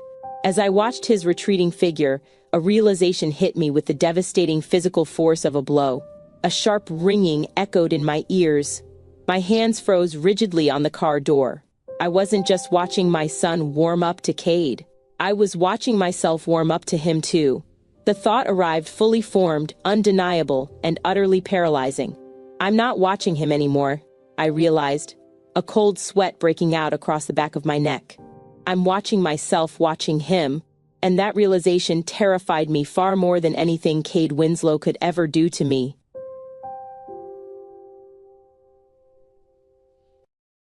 Broken trust is never rebuilt with a single dramatic moment. It is not rebuilt with grand apologies, sweeping explanations, or extravagant gifts. When someone burns your house down, they do not get to buy your trust back by simply purchasing a new mansion. They have to earn it back by handing you a single unbroken brick, day after day. Look carefully at what Cade is doing. He is rebuilding his family in the ordinary. In the spilled fruit punch he doesn't react to. In the searing hot coffee he wipes away without anger. And most importantly, in a simple sketchbook that costs less than his morning coffee. That small sketchbook carries more weight than anything his money can buy. It says, "I see your child," not as a guilt offering and not as a manipulation. I see him as a person. If you appreciate stories that explore the real messy work of redemption, hit that subscribe button and join the hearth. Because the hardest part of rebuilding a destroyed life isn't the first step, it's the 20th. And Delphine and Cade are nowhere near done climbing. The distance between us had become its own character in the story of my life. 3 feet? It was a precise, invisible boundary we had established through a series of silent, mutual negotiations. It was the exact length of the neutral zone. Whenever we met for our supervised visits, we occupied the same geographic coordinates, but we never allowed our personal orbits to overlap. We stood 3 feet apart at the diner. We walked 3 feet apart on the boardwalk. We sat 3 feet apart on the beach. It was close enough to speak without shouting, but far enough to maintain the fiction that we were still strangers. On Thursday afternoon, we were at the municipal park again. The silence between us had evolved since the silence test. It was no longer the sharp, weaponized quiet of a standoff. It was a heavy, watchful stillness. Cade stood to my right, his hands buried deep in the pockets of his dark jacket, his eyes fixed on Callister. I stood to his left, my arms crossed tightly over my chest. We were two sentinels guarding the same fortress, pretending we didn't share a map of the interior. Callister was on the swings. He had a terrifying habit of pumping his legs until the chains groaned, and the seat was at the absolute dizzying apex of its arc. And then, he would jump. He did it now. He kicked his legs out, let go of the chains, and launched himself into the cold afternoon air. "Callister, be careful," I shouted, the maternal panic flaring in my throat before I could stop it. He was off balance in mid-air. I saw the exact millisecond his weight shifted too far forward. He hit the thick bed of wood chips hard, stumbling on the landing and pitching forward toward the ground. Both Cade and I moved at the exact same moment. It was a purely biological, cellular reflex, the synchronized lunging of two parents reaching out to catch a falling child. We closed the 3 feet of distance between us in a fraction of a heartbeat. Our hands collided in the empty space above Callister's shoulders. It wasn't a brush of skin. It was a full, devastating collision. Cade's hand clamped firmly over mine, pinning my fingers against the cool air. For a fraction of a second that felt like a chronological eternity, neither of us pulled away. The world around us went entirely, horrifyingly silent. The shrieking of the other children, the rhythmic creaking of the swing chains, the rustling of the oak leaves, all of it faded into absolute static. There was only the point of contact. The heat of his skin burned through the chill of the afternoon. He was warmer than I remembered, significantly warmer. The sudden, shocking friction of his flesh against mine sent a violent electrical current shooting straight up my arm, bypassing my brain and striking directly at the center of my chest. But it wasn't just the heat. It was the texture. As his fingers wrapped instinctively around mine, my palm slid against his. Calluses, thick, rough, unyielding calluses lined the base of his fingers and the center of his palm. My mind didn't stutter at the existence of them. I had seen them resting on the sticky diner table days ago, heard him explain the manual labor he was doing. What stopped my pulse completely was the visceral, jarring reality of how they actually felt against my skin. The Cade Winslow I used to hold had the smooth, manicured hands of a man who never touched anything rougher than a silk tie. The friction I was feeling now belonged to a man who had been chopping wood, moving stone, working until his skin broke and rebuilt itself. It was the hand of a stranger, and yet the pressure of his fingers, the specific heavy weight of his grip, was the most familiar thing in the entire world. It was the ghost of 1,000 times he had held my hand in another life, when holding hands meant safety, when they were the only two people in the universe. I pulled my hand away as if I had touched a live wire. I stumbled backward, a sharp ringing echoing in my ears. My face slammed shut, the walls rocketing back up so fast they nearly shattered my teeth. I shoved my hand deep into the pocket of my cardigan, my fingers curling into a tight, trembling fist. I walked around Cade, giving him a wide, frantic berth, and knelt in the wood chips next to Callister. "Are you hurt?" I asked. My voice was brittle and shaking. "I'm fine, Mom," Callister sighed, brushing dirt off his palms. He hadn't even noticed the catastrophic emotional event that had just occurred inches above his head. I didn't look back at Cade. I didn't acknowledge the contact. But the nerve endings in my right palm were humming. They were screaming. The ghost had touched me, and for the first time in 7 years, he felt entirely terrifyingly solid. And we both knew it. Later that day, the plum-colored sky was heavy with the threat of an impending squall. The wind was picking up, rattling the street signs along the coastal highway. I was walking back from the bookshop alone. Callister was at a friend's house, leaving me with a rare, quiet hour to myself. The town was mostly empty, the tourists having fled the incoming weather. Up ahead, walking along the uneven gravel shoulder of the road, was Cade. He was walking back from the small market, carrying a brown paper grocery bag in one arm. He was wearing an old faded flannel shirt and dark jeans. He looked entirely ordinary. He looked like a man trying to exist in a world where no one knew his name. I slowed my pace. I was still deeply unnerved by the humming in my right palm, and I didn't want to catch up to him. Just as I decided to cross the street to avoid an encounter, a car turned onto the highway. It wasn't a local pickup truck. It was the sleek, silver Mercedes-Benz I had glimpsed in the fog days ago. The vehicle was an alien presence in this town, too polished, too expensive, too aggressive. It glided down the asphalt with lethal precision, slowing as it approached Cade's walking figure. My blood turned to ice. I stopped walking. I stepped sideways, slipping behind the massive, rusted body of a parked delivery truck. I pressed my back against the cold metal, hidden from view, but the ocean wind was funneling straight up the street, carrying every sound directly to me. The Mercedes pulled over onto the gravel shoulder. The driver's side window rolled down. I recognized her instantly. The severe, perfectly asymmetrical haircut, the sharp, aristocratic profile, the oversized designer sunglasses. Sable, the woman who had smiled at my wedding, the woman who had meticulously, flawlessly dismantled my marriage so she could claim the wreckage. Sable took off her sunglasses. She opened the heavy door and stepped out onto the gravel. She was wearing a tailored white trench coat that cost more than my car. She was exactly as I remembered her, perfectly composed, the kind of beautiful that is weaponized rather than born. "You're very hard to find, Cade," Sable said. Her voice was smooth and cultured, laced with a delicate, practiced vulnerability. It was the voice of a woman who knew exactly how to play the victim. Cade didn't move. He didn't drop the groceries. He didn't take a step toward her. His posture became instantly rigid.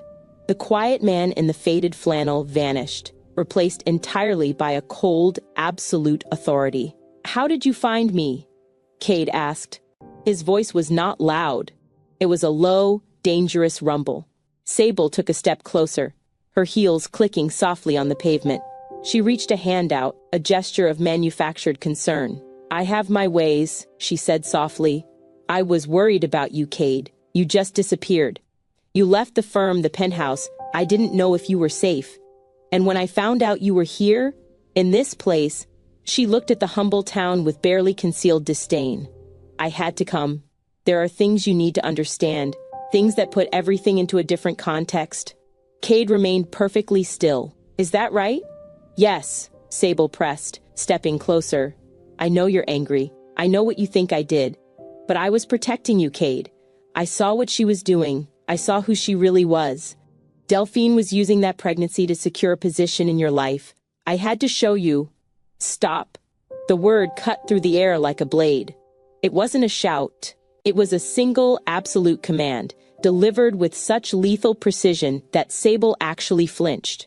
"You don't get to speak her name," Cade said. The temperature of his voice had plummeted to zero. It was the voice of a man looking at an insect he was deciding whether or not to crush. "Cade, please."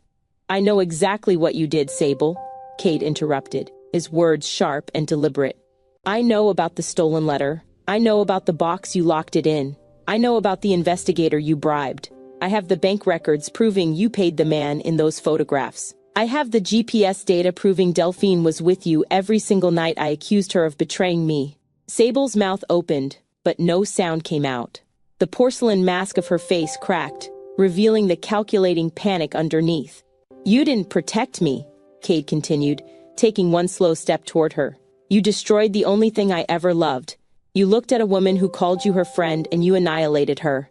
And you did it so you could stand in the ruins and pretend you were my savior." "I loved you," Sable whispered. Cade's expression didn't shift. There was no pity. There was no hesitation. "You have never loved anything in your entire life," Cade told her, his voice echoing with absolute finality. "You wanted the penthouse. You wanted the power. You wanted the ring.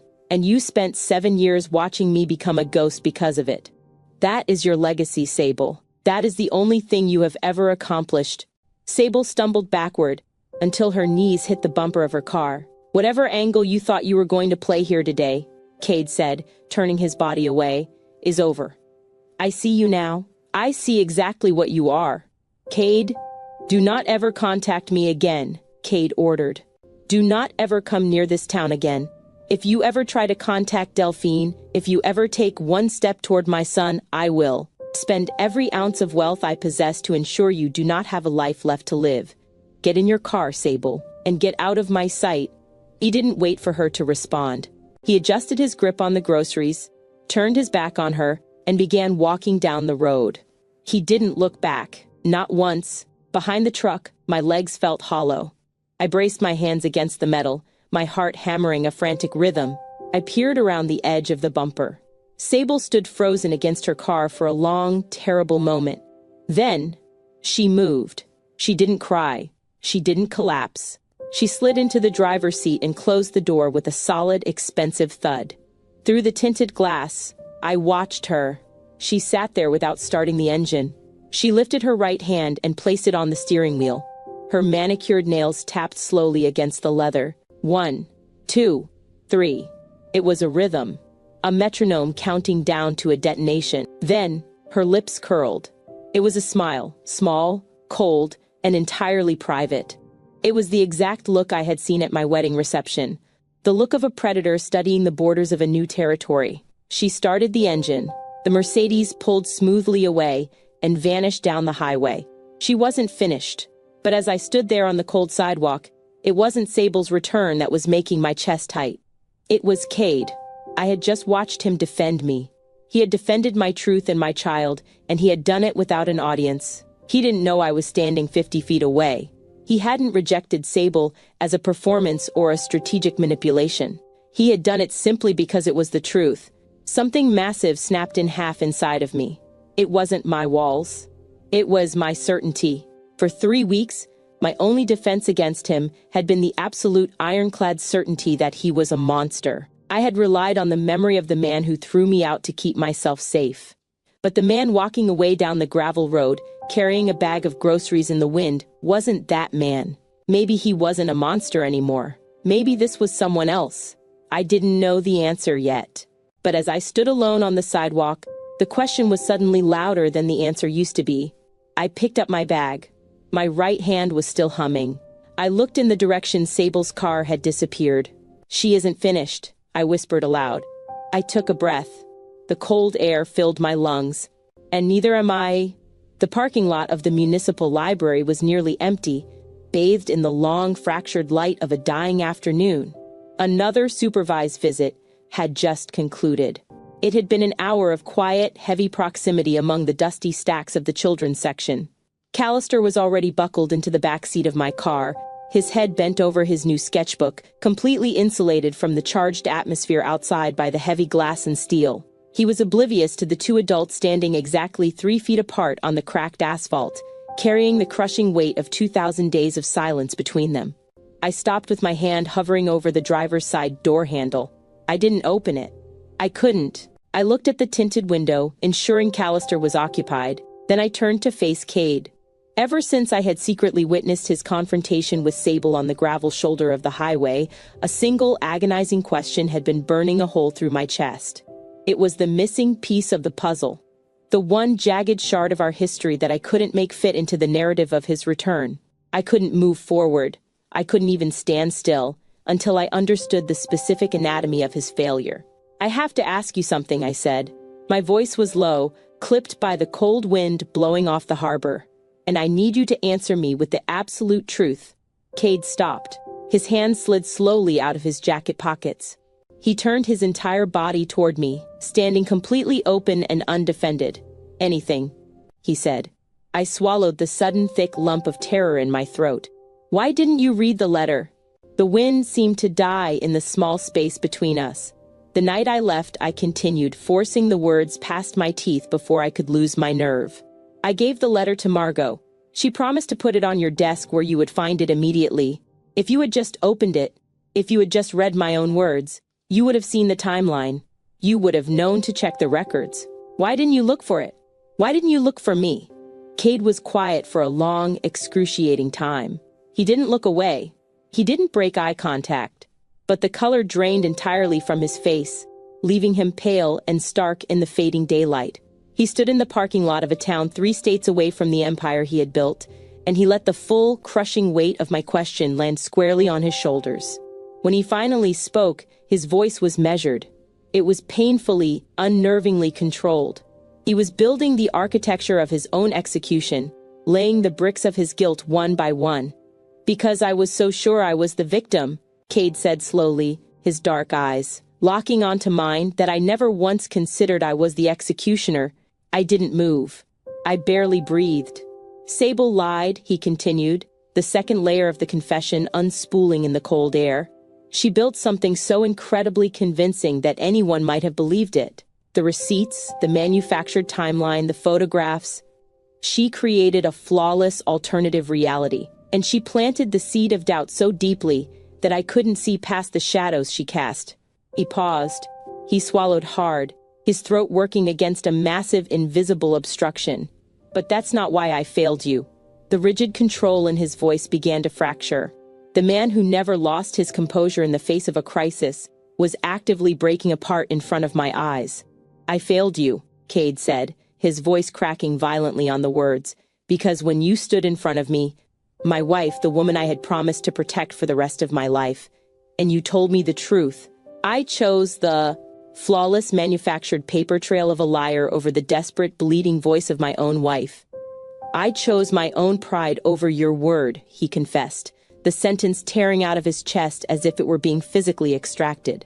"I chose the story that made me the wounded party because it was easier than admitting I might be wrong. I told you to get out. I didn't even watch you leave. I didn't check the evidence. I didn't look for your letter. I filed for divorce, and I told myself I was completely justified in my fury." He took a shaky, ragged breath, his chest heaving under his dark coat. "I told myself I was justified," he repeated, "because admitting I was wrong meant admitting I had destroyed something precious over absolutely nothing. And I wasn't strong enough to carry that weight. So I blamed you. I turned you into a villain in my head so I could survive what I had done." The final admission came out as barely a whisper. I had to lean forward a fraction of an inch just to catch the words before the harbor wind stole them away. "Sable stole your letter," Cade breathed, the tears finally spilling over his lashes and cutting through the dark stubble on his cheeks. "But I'm the one who created a version of you that deserved to be thrown away. I am the one who believed it. The bank records and the GPS data prove she forged everything, but the greatest crime wasn't her forgery. It was my profound, arrogant willingness to believe it. I betrayed your word. That's on me, Delphine. Only me." Silence rushed back into the parking lot. I didn't speak. I didn't offer him absolution. I didn't tell him it was okay, because it wasn't okay. It would never be okay. But I didn't walk away either. I stood there in the fading light, and I let his words land somewhere deep inside my ribs, a place I had thought was sealed shut and boarded over forever. He had taken the blade out of my hand and turned it on himself. He had stripped away every single excuse, every defense he had ever built, and he had laid the entire bloody truth at my feet. I looked at him for one long, suspended moment. Then, I pulled the handle of the car door. I got in. I started the engine and I drove away. I checked the rearview mirror as I pulled out onto the street. Cade was still standing in the exact same spot on the asphalt, a solitary figure watching my taillights disappear into the mist. Sunday evening arrived with a soft, persistent rain. The kitchen was warm, filled with the comforting domestic smell of roasted garlic and lemon. The overhead lights cast a soft yellow glow over the room. It was the kind of ordinary, perfectly safe evening I had built from absolutely nothing. The kind of life I had fought for with every ounce of strength I possessed. I was standing at the sink, my hands submerged in warm, soapy water, washing the plates from dinner. Callister was sitting at the kitchen table behind me. He was hunched over his sketchbook, the good one, the one Cade had bought him. The only sound in the room was the soft, rhythmic swish of the water and the dull scrape of a crayon moving furiously across heavy paper. Then, the crayon stopped. "Mom?" "Yeah, baby?" I answered, scrubbing a sponge over a porcelain plate. A long pause stretched through the kitchen. The crayon started moving again. Then, it stopped entirely. That guy, Cade. My hands froze in the dishwater. The bubbles popped silently against my wrists. Another excruciating pause. Callister was choosing his words with the careful, agonizing precision of a child navigating a landscape he didn't fully understand. "Is he my dad?" The wet, soapy plate slipped completely out of my fingers. It plummeted toward the bottom of the ceramic sink. My reflexes fired blindly. I slammed my hand down, catching the edge of the plate just a fraction of an inch before it could shatter against the basin. The water splashed up, soaking the front of my shirt. I didn't notice the water. I didn't notice the sudden racing of my heart. I slowly turned around. Callister wasn't looking at me. He was still staring down at his open sketchbook, his small fingers gripping the blue crayon so tightly his knuckles were white, but his shoulders were pulled up toward his ears. His whole body was rigid. He knew this question mattered more than any he had ever asked.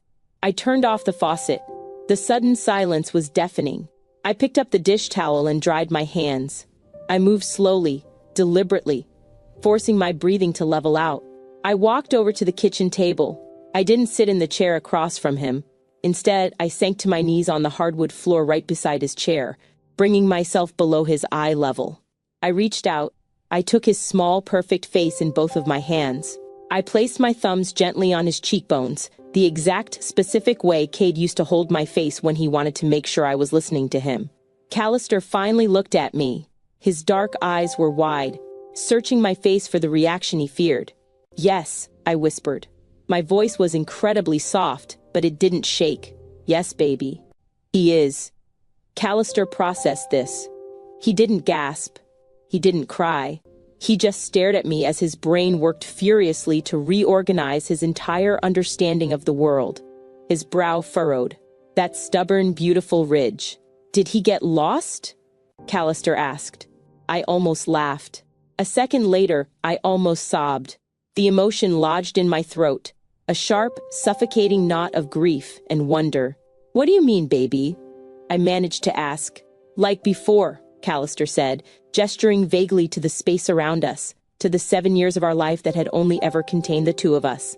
"Is that why he wasn't here? Did he get lost?" Children look for explanations that make sense within the architecture of their own world. In Callister's world, people didn't abandon their families. People didn't choose pride over love. In his world, if you weren't where you were supposed to be, it was because you simply couldn't find your way back home. Lost. It was a concept a 7-year-old could understand. Abandoned wasn't. "Something like that," I said carefully, smoothing my thumb over his cheek. "He didn't know about you, Callister, and there were things between us, grown-up things, that were very broken. I couldn't fix them by myself. He couldn't fix them by himself. So we were apart for a long time." Callister absorbed this. He looked down at the table, then back up at me. "But he found us now," Callister stated. It wasn't a question. It was a fact. "Yes," I confirmed softly. "He found us now." Callister was quiet for a long moment. He reached out and traced his finger along the spiral binding of his sketchbook, the book his father had given him. Then, he asked the real question, the one underneath all the others. "If he stays," Callister murmured, looking down at his drawing, "do you think maybe we could get a dog?" A sudden, profound chill swept over my skin. He wasn't asking about his father, not really. He was asking about a future.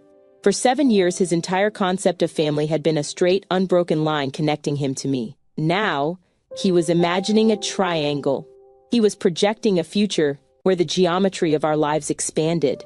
A future where things could change, where a family could grow, where broken things could be mended, and men who got lost could finally find their way home.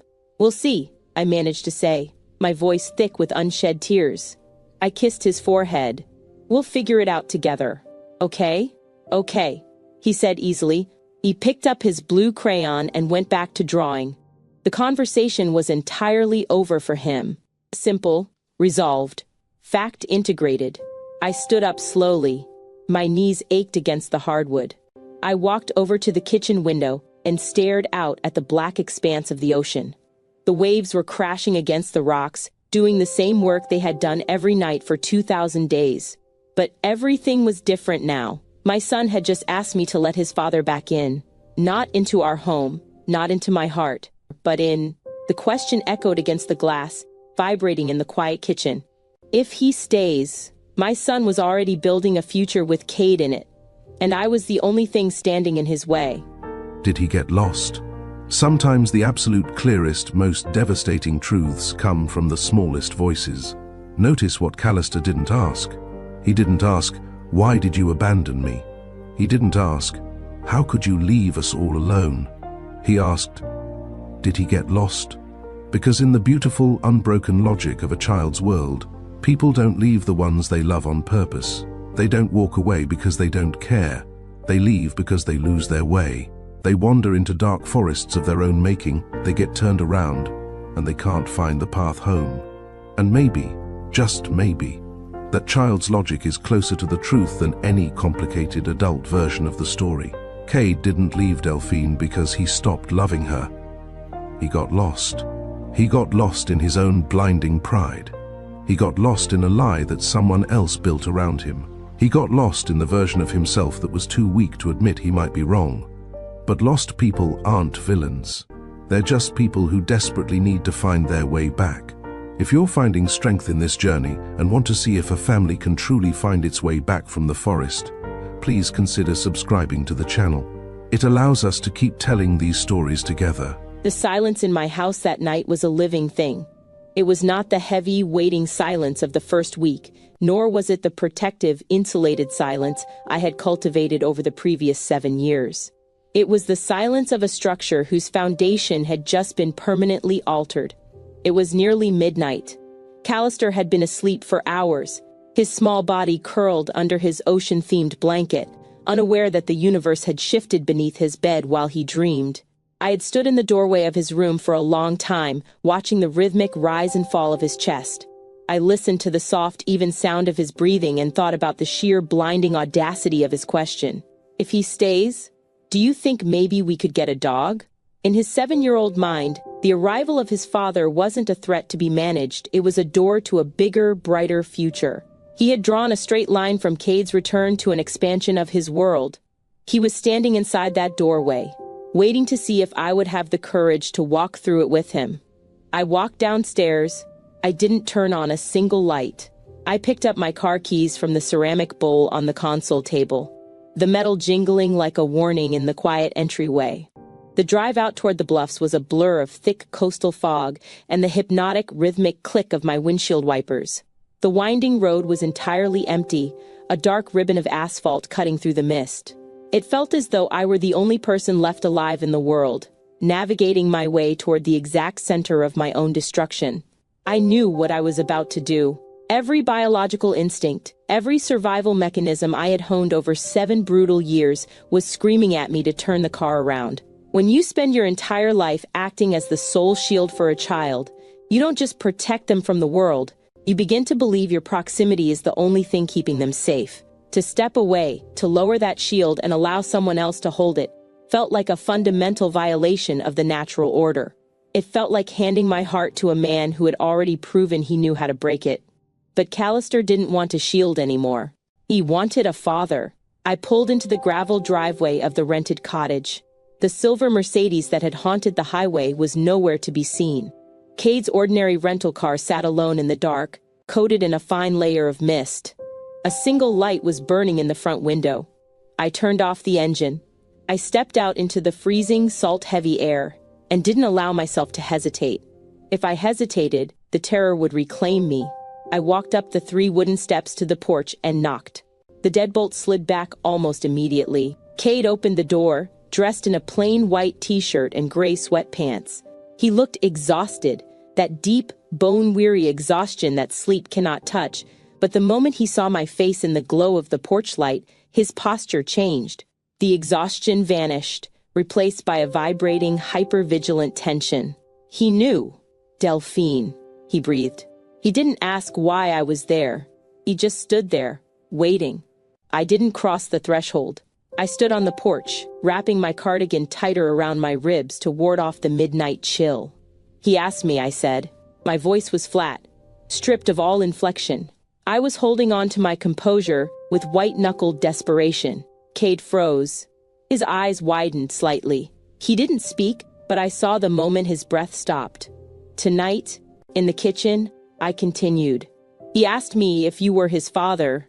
Cade's throat bobbed. He leaned his shoulder against the doorframe, as if the structural support of the wood were the only thing keeping him upright. I told him the truth, I said. Silence rushed in, filled only by the distant, rhythmic crashing of the ocean against the cliffs below. The lie of omission was dead. The ghost was officially flesh and blood in our lives. Cade closed his eyes, and a single shuddering breath escaped his lips, a white cloud in the freezing air. When he opened them again, they were bright with unshed tears. "He wants to see you tomorrow," I said, the words tasting like copper in my mouth. "Just the two of you." Cade's face did something I had never seen before. The man who had ordered liquidations without a second thought completely broke open. His features reassembled into something raw, terrified, and violently hopeful. He reached a hand up, dragging his palm down his face to wipe away the moisture that had spilled over his lashes. He opened his mouth to speak, but no sound came out.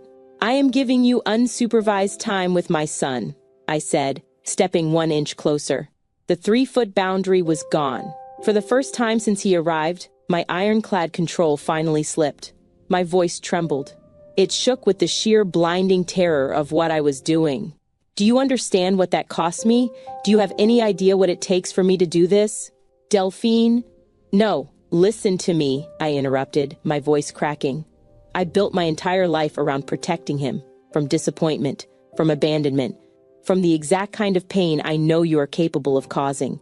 I spent 7 years making sure no one could ever drop him the way. You dropped me, and I am handing him to you anyway, because he asked, because he wants you, and because I saw something the other day that made me think, maybe you are not the man who destroyed me anymore." The final warning came out as a fierce, ragged whisper. "Don't make me regret this, Cade. I won't survive being wrong about you twice. If you drop him, if you fail him, there is nothing left inside of me to rebuild." He nodded. He couldn't speak. His jaw was clenched so tightly, a muscle jumped furiously in his cheek. He looked at me with a reverence that was entirely devastating. I turned away. I walked down the path, my boots crunching on the wet gravel. I paused at the gate and looked back at him. He was still standing in the doorway, framed by the yellow light, a man standing on the absolute precipice of his own redemption. "Tomorrow," I said, 9 o'clock. "Do not be late." I got in my car and drove away into the fog. The morning arrived with the violent, unforgiving clarity of a physical blow. My hands won't stop shaking. I hate that they're shaking because he's watching. I am standing in the doorway of my house. The exact same morning I had imagined 1,000 times, but now I am entirely inside it. The air is crisp, smelling of salt and damp earth. The terrible, immense gravity of this moment presses down on my shoulders, heavy as a collapsed building. Callister's heavy canvas backpack is packed. His shoes are tied in tight double knots. His sketchbook, the one with the good, thick paper that his father bought for him, is tucked securely under his small arm. He stands on the porch for a fraction of a second. He looks at me once, just once. Then, he runs. He runs toward the man standing at the end of our walkway, next to the invasive shadow of the idling rental car. It is the first time he has moved toward someone else without checking my face first. Cade catches him. He kneels down on the damp concrete, the knees of his trousers soaking up the morning dew. He catches the rushing momentum as if he has been waiting his entire life for the impact. Cade says something. From the doorway, weeks ago, I couldn't hear the words over the wind. It looked like a casual greeting, but now, stepping out onto the porch, the wind shifts, and the words carry back to me with absolute devastating clarity. "I brought an extra sketchbook," Cade says, his voice thick and rough against Callister's hair. "In case you want to show me how to draw the ocean today." Callister laughs. That real, belly laugh. But now I understand what I am hearing. It isn't just joy. It is the beginning of a private language, something that only the two of them will share. An inside joke, a foundation. I force my legs to move. I walk down the wooden steps. I kneel beside them on the wet concrete. I press my lips to Callister's warm forehead, smelling the strawberry shampoo mixed with Cade's cedar cologne. I whisper the words I thought were just a prayer. "I love you," I whisper fiercely against his skin. "Be good. Remember everything I taught you." I pull back just enough to look directly into my son's eyes. I need him to hear the final part, the mother's fail-safe, and if anything feels wrong, anything at all, you call me, immediately. It isn't just love. It is instruction. It is a warning. I am a mother who is still terrified, still hyper-vigilant, still protecting my child even as I force myself to pry my fingers open and let him go. Callister nods, his eyes serious for a fleeting second before the excitement overtakes him again. Okay, Mom. I stand up. I step back. Cade looks up, over Callister's messy hair at me. Our eyes meet. Before, I only saw the 7 years of silence in that look. I only saw the ghost of the dining room and the letter he never read. But now, looking closer, stripping away the armor of my own panic, I see what is actually happening behind his dark, heavy gaze.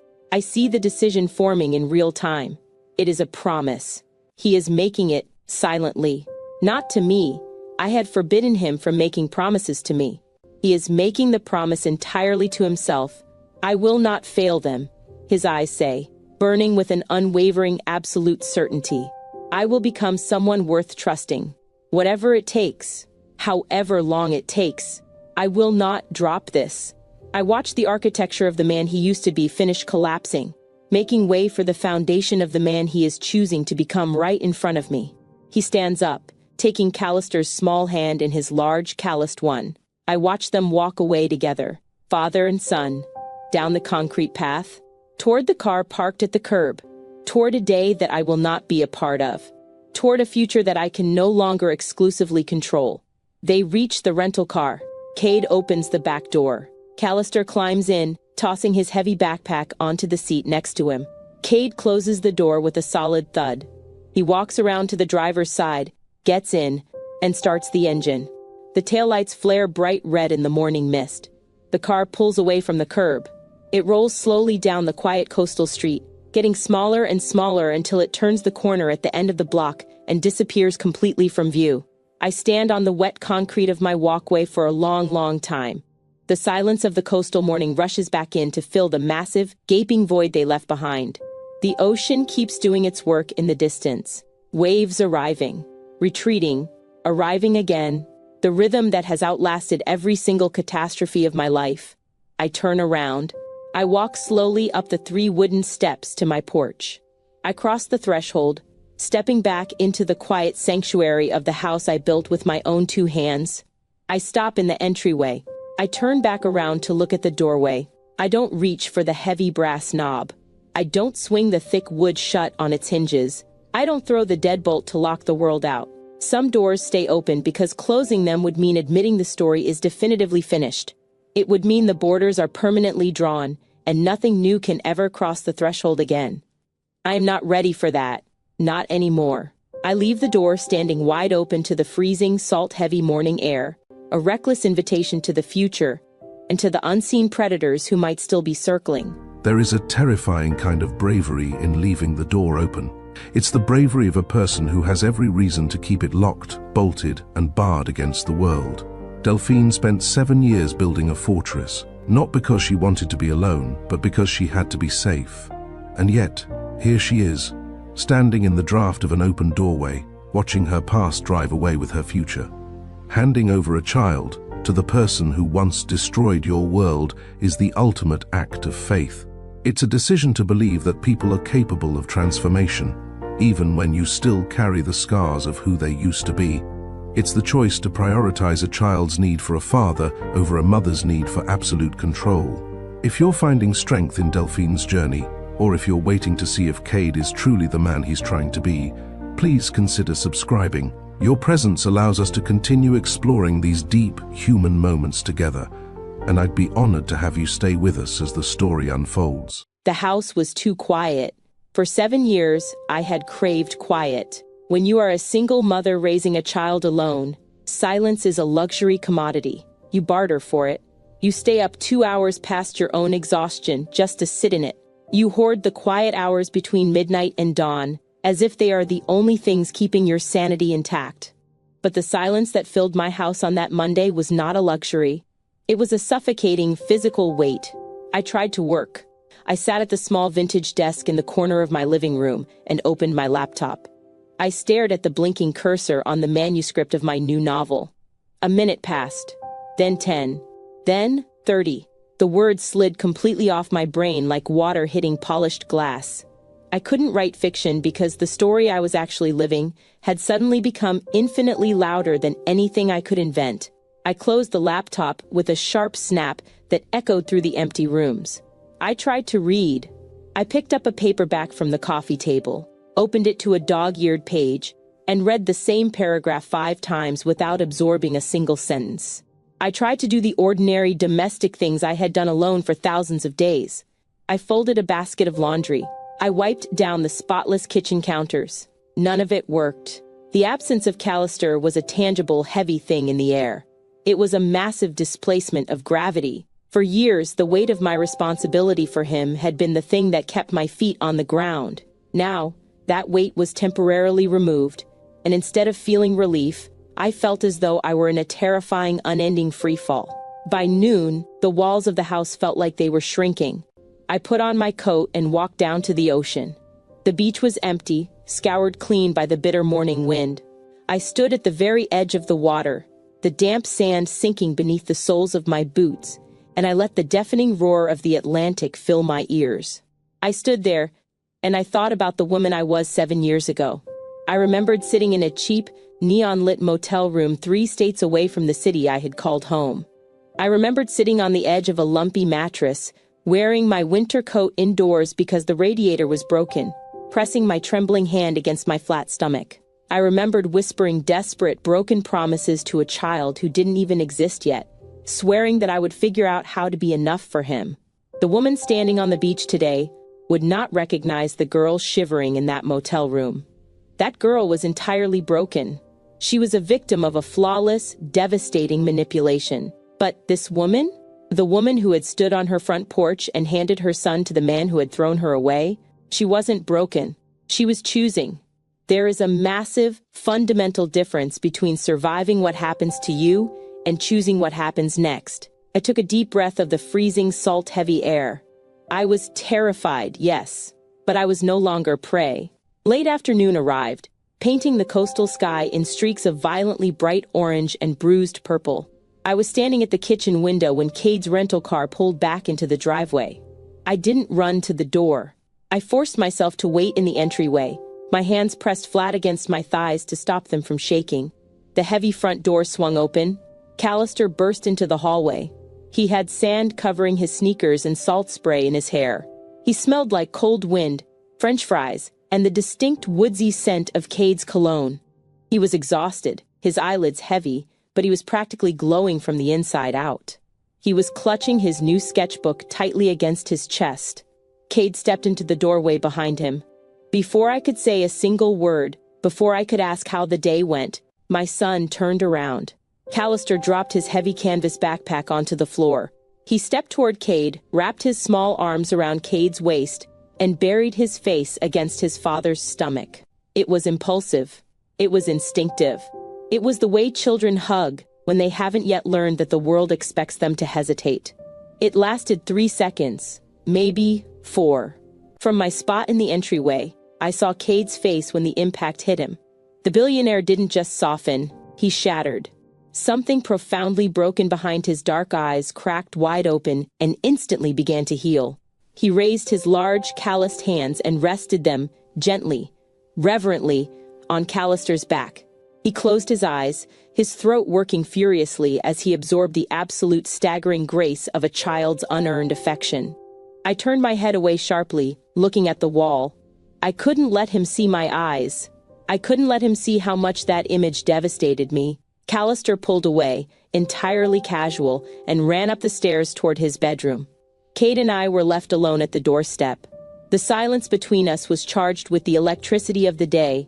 He didn't step over the threshold. He didn't push. He just stood there, his hands falling back to his sides, looking at me with an expression of such absolute crushing gratitude that it made my chest physically ache. "Thank you," Cade said. 2 words. But they were weighted with the 7 years of wreckage we had to crawl through to reach this exact moment. I didn't trust my voice to hold steady. I just nodded once and gently closed the door, shutting him out in the cold evening air. I leaned my back against the heavy wood, pressed my hand flat against my sternum, and waited for my heart to stop its frantic hammering. The house settled into the heavy, expectant gloom of twilight. I was sitting at my writing desk in the corner of the living room. It was a beautiful, vintage mahogany piece I had found at an estate sale years ago, sanded down and refinished with my own hands until the dark grain gleamed like glass. This was the sanctuary where I had written 3 successful novels. It was the place where I usually found my escape from the weight of the world. But tonight, the sanctuary felt cold. My laptop was open, the screen casting a harsh clinical glow against the dimness of the room. The document containing the first few chapters of my new manuscript was visible, but the cursor was simply blinking at the end of a sentence I had started 3 hours ago. Blink, blink, blink. It looked like a tiny digital heartbeat flatlining in the dark. I couldn't write. I hadn't been able to write a single word of fiction since the moment I saw that silver car on the highway. The block wasn't a lack of imagination. It was an overwhelming, suffocating surplus of reality. The story I was actually living had overtaken the story I was trying to invent. The voices of my fictional characters had been completely drowned out by the deafening roar of my actual life. You cannot invent a hurricane when there is a Category 5 storm actively tearing the roof off your own house. I reached out and gently closed the laptop. The screen went black, reflecting a distorted, shadowed version of my own face in the sudden gloom. I stood up from the desk, my joints stiff from hours of sitting in the silence. I walked slowly across the quiet house and climbed the stairs to my bedroom. I needed to see it one more time. I opened the top drawer of my nightstand. The sacred drawer. I reached past Callister's hospital bracelet and the piece of green sea glass. I picked up Cade's letter. The physical nature of the paper had fundamentally changed over the past few weeks. It was no longer the stiff, formal corporate stationery that had been slipped under my door in the middle of the night. It was soft now, the heavy cotton fibers broken down by the oils in my skin and worn thin at the creases from being folded and unfolded 100 different times. It felt less like a letter and more like a relic. I sat on the edge of my mattress, the springs groaning softly, and I opened it. I read it one final time. I didn't read it with the violent, defensive suspicion I had felt on that first Tuesday morning. I didn't read it with the desperate, blinding hope that the girl I used to be would have felt. I read it with the clear-eyed, unblinking assessment of a woman who had finally learned the hardest lesson of adulthood. Truth and trust are not the same thing. The words on the paper were the truth. I believed that now. I believed that Sable had stolen my letter. I believed that Cade had been manipulated. And I believed his absolute devastating regret. But the truth is merely a fact. It is a data point in a history that cannot be rewritten. Trust, however, is a choice. Trust is handing someone the knife and believing they will use it to cut the rope binding you, instead of using it to cut your throat. I was standing at the absolute terrifying edge of that choice. I folded the letter and held it against my palm. I thought about the sheer, terrifying velocity of my own transformation. 3 weeks ago, if someone had told me Cade Winslow was in my town, I would have locked my doors and prepared to run. I wouldn't have let him within 10 feet of my child. I would have called the police. I would have fought him with every ounce of breath in my lungs. Before he arrived, I was absolutely certain I knew exactly who he was. I was certain he was the monster who had ended my life in a dark dining room. He was the man who sat quietly on a park bench while his son struggled. He was the man who took hot coffee to the chest without a flash of anger. He was the man who bought a 7-year-old the exact right kind of paper. But being wrong about the man who hurt you is not the same thing as being safe with him. I was carrying a threat he didn't even know existed yet. I closed my eyes, and the image flashed instantly behind my eyelids. Sable was circling. She was out there, somewhere beyond the borders of my quiet coastal town, calculating the trajectory of her next strike. And I knew, better than anyone alive, that she never circled without a flawless plan. She didn't want Cade back. She wanted to ensure that the things she destroyed stayed destroyed. The life I had built was an insult to her victory. It was exactly what she wanted to annihilate. And this time, the stakes were infinitely higher. I wasn't just risking my own heart anymore. I thought about Callister. My son was building an image of a father. He was constructing it in his mind, and he was rooting it deeply in his innocent heart. If that image shattered, if Cade grew tired of the gauntlet, or if Sable deployed a lie I couldn't deflect, it would be the first true heartbreak of Callister's life. It would be a foundational fracture, And I would have been the one who left the door open and allowed it to happen. I stood up from the bed. I placed Cade's worn, soft letter gently back into the nightstand drawer and closed it until it clicked shut. The sacred things were secured. I walked downstairs and went to the large window in the kitchen. I leaned my forehead against the cold glass. The ocean. Always the ocean. It was churning tonight, deep and gray, frothing white where it slammed against the black rocks. It was the rhythm that had saved me once. When I was bleeding out from the sudden amputation of my marriage, I had timed my breathing to the sound of those waves. Arriving, retreating, arriving again. The ocean didn't care about stolen letters. It just endured. I watched the water, and I felt a sudden, profound shift occur deep within the marrow of my bones. The fear didn't vanish, but my relationship to it fundamentally changed. I pushed myself away from the glass. I stood in the center of the quiet kitchen and spoke directly to the empty room. "I am not the woman who begged to be believed," I said. My voice was low, but it vibrated with an absolute, undeniable resonance. It was the voice of a woman claiming her own territory. I am not the woman who sat in the dark with her coat on, waiting for a savior who was never going to come. I am the woman who built a life entirely from foundations built on salt. I am the woman who raised a beautiful child entirely alone. I am the woman who wrote the truth, watched it be stolen, and kept writing anyway. I took a deep breath, the coastal air filling my lungs. But I am also the woman who paused on a sidewalk to watch a man walk away in the wind. I am the woman who stood in a doorway and let her son run toward the man who broke her. I looked down at my own hands. They weren't shaking anymore. The story isn't finished. I know that now. Not because Cade came back, and not because Callister asked for a dog. It isn't finished because I left the door open, and I do not leave doors open by accident. I turned away from the window and walked toward the kitchen table. Callister's black sketchbook was resting exactly where he had left it after his father dropped him off. I opened the book. I studied the drawings from his day out. They told me everything that the words of a 7-year-old couldn't articulate. I turned the pages, absorbing the close-up drawing of Cade's calloused hands, the weather-beaten rental cottage with its bright yellow windows. Then I reached the final page. My throat instantly closed. The air abandoned my lungs.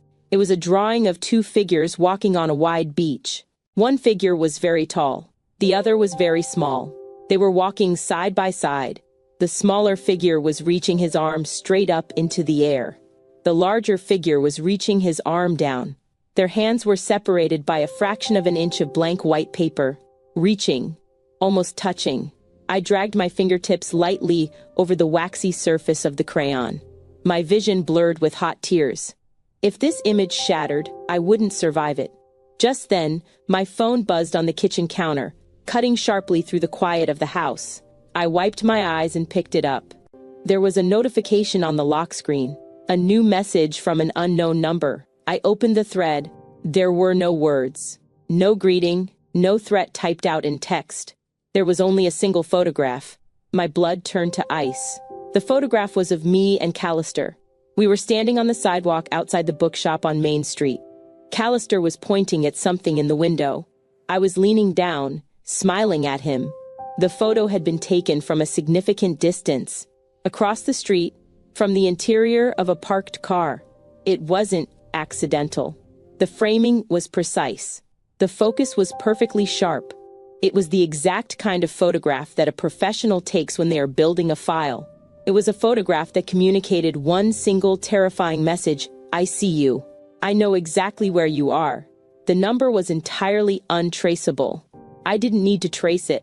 I stared at the image of my smiling face and my unaware child, and I felt the cold, creeping horror of realization. Sable's private, calculated smile in her car hadn't been a sign of surrender. It had been a promise. She wasn't finished.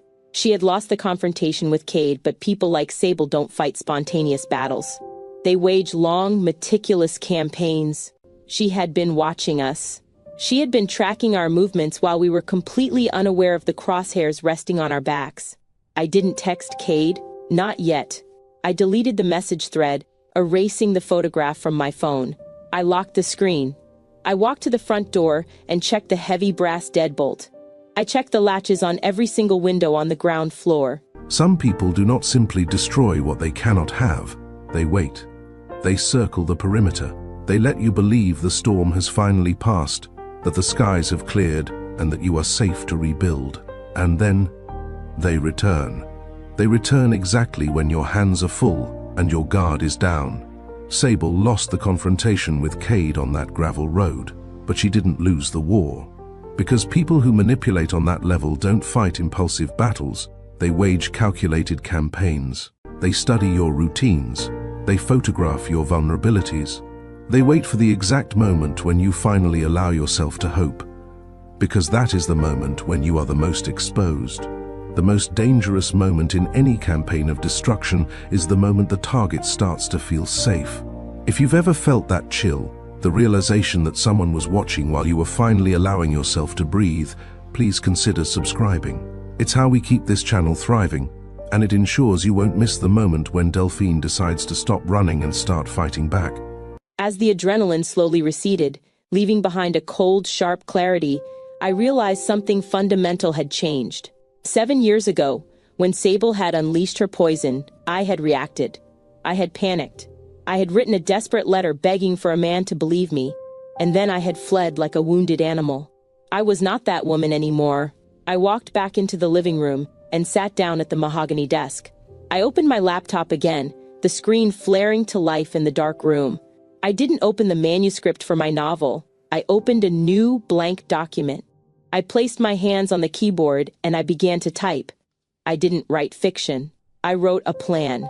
I wrote out every single thing I remembered about Sable's patterns. I listed the names of Cade's old security team. I listed the financial institutions she used. I used the exact same clear, organized, hyper-analytical thinking that I had once put into the letter I left on Cade's desk. The letter that had saved absolutely nothing. But this time was different. This time, I wasn't writing a defense. I wasn't asking anyone to believe my truth.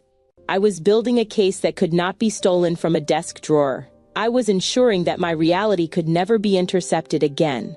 I typed for 2 hours in the silent house, the rhythmic clatter of the keys sounding like ammunition being loaded into a magazine.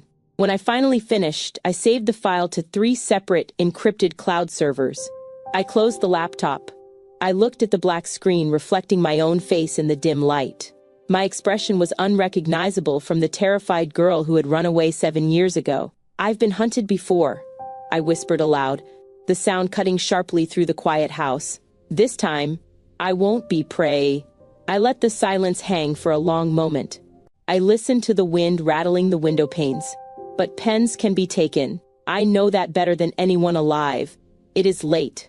The clock on the mantel ticks past midnight. The ocean is roaring outside, a constant deafening hum that fills the empty spaces of the house. Then, I hear it. It is entirely out of place. It cuts through the white noise of the ocean like a gunshot.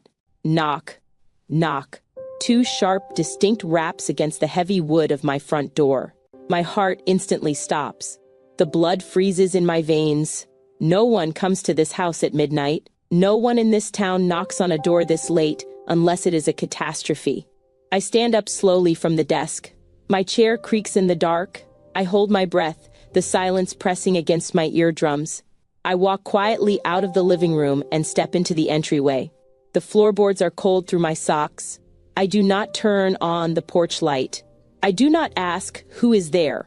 I walk until I am standing directly in front of the door. I reach out and press my palm flat against the cold, solid grain of the wood. I can feel the absolute stillness of the air outside. I press my ear toward the wood. I listen. Nothing. Just the wind. Maybe it was a branch. Maybe it was a bird. Maybe my mind is finally cracking under the weight of the siege. I close my eyes, preparing to exhale, preparing to turn around and walk back to the safety of the stairs. Then it comes again. Knock. One single tap. Softer this time. More intimate. More insistent. Someone is standing on the other side of that door. Someone who knows I am standing right here. My hand tightens against the wood, my fingernails digging into the paint. The air in my lungs burns. The story I thought I was controlling has just arrived on my doorstep, uninvited, in the middle of the night. I don't turn the deadbolt. I don't turn the handle. I just stand in the dark, my hand pressed against the wood, waiting to find out who is on the other side.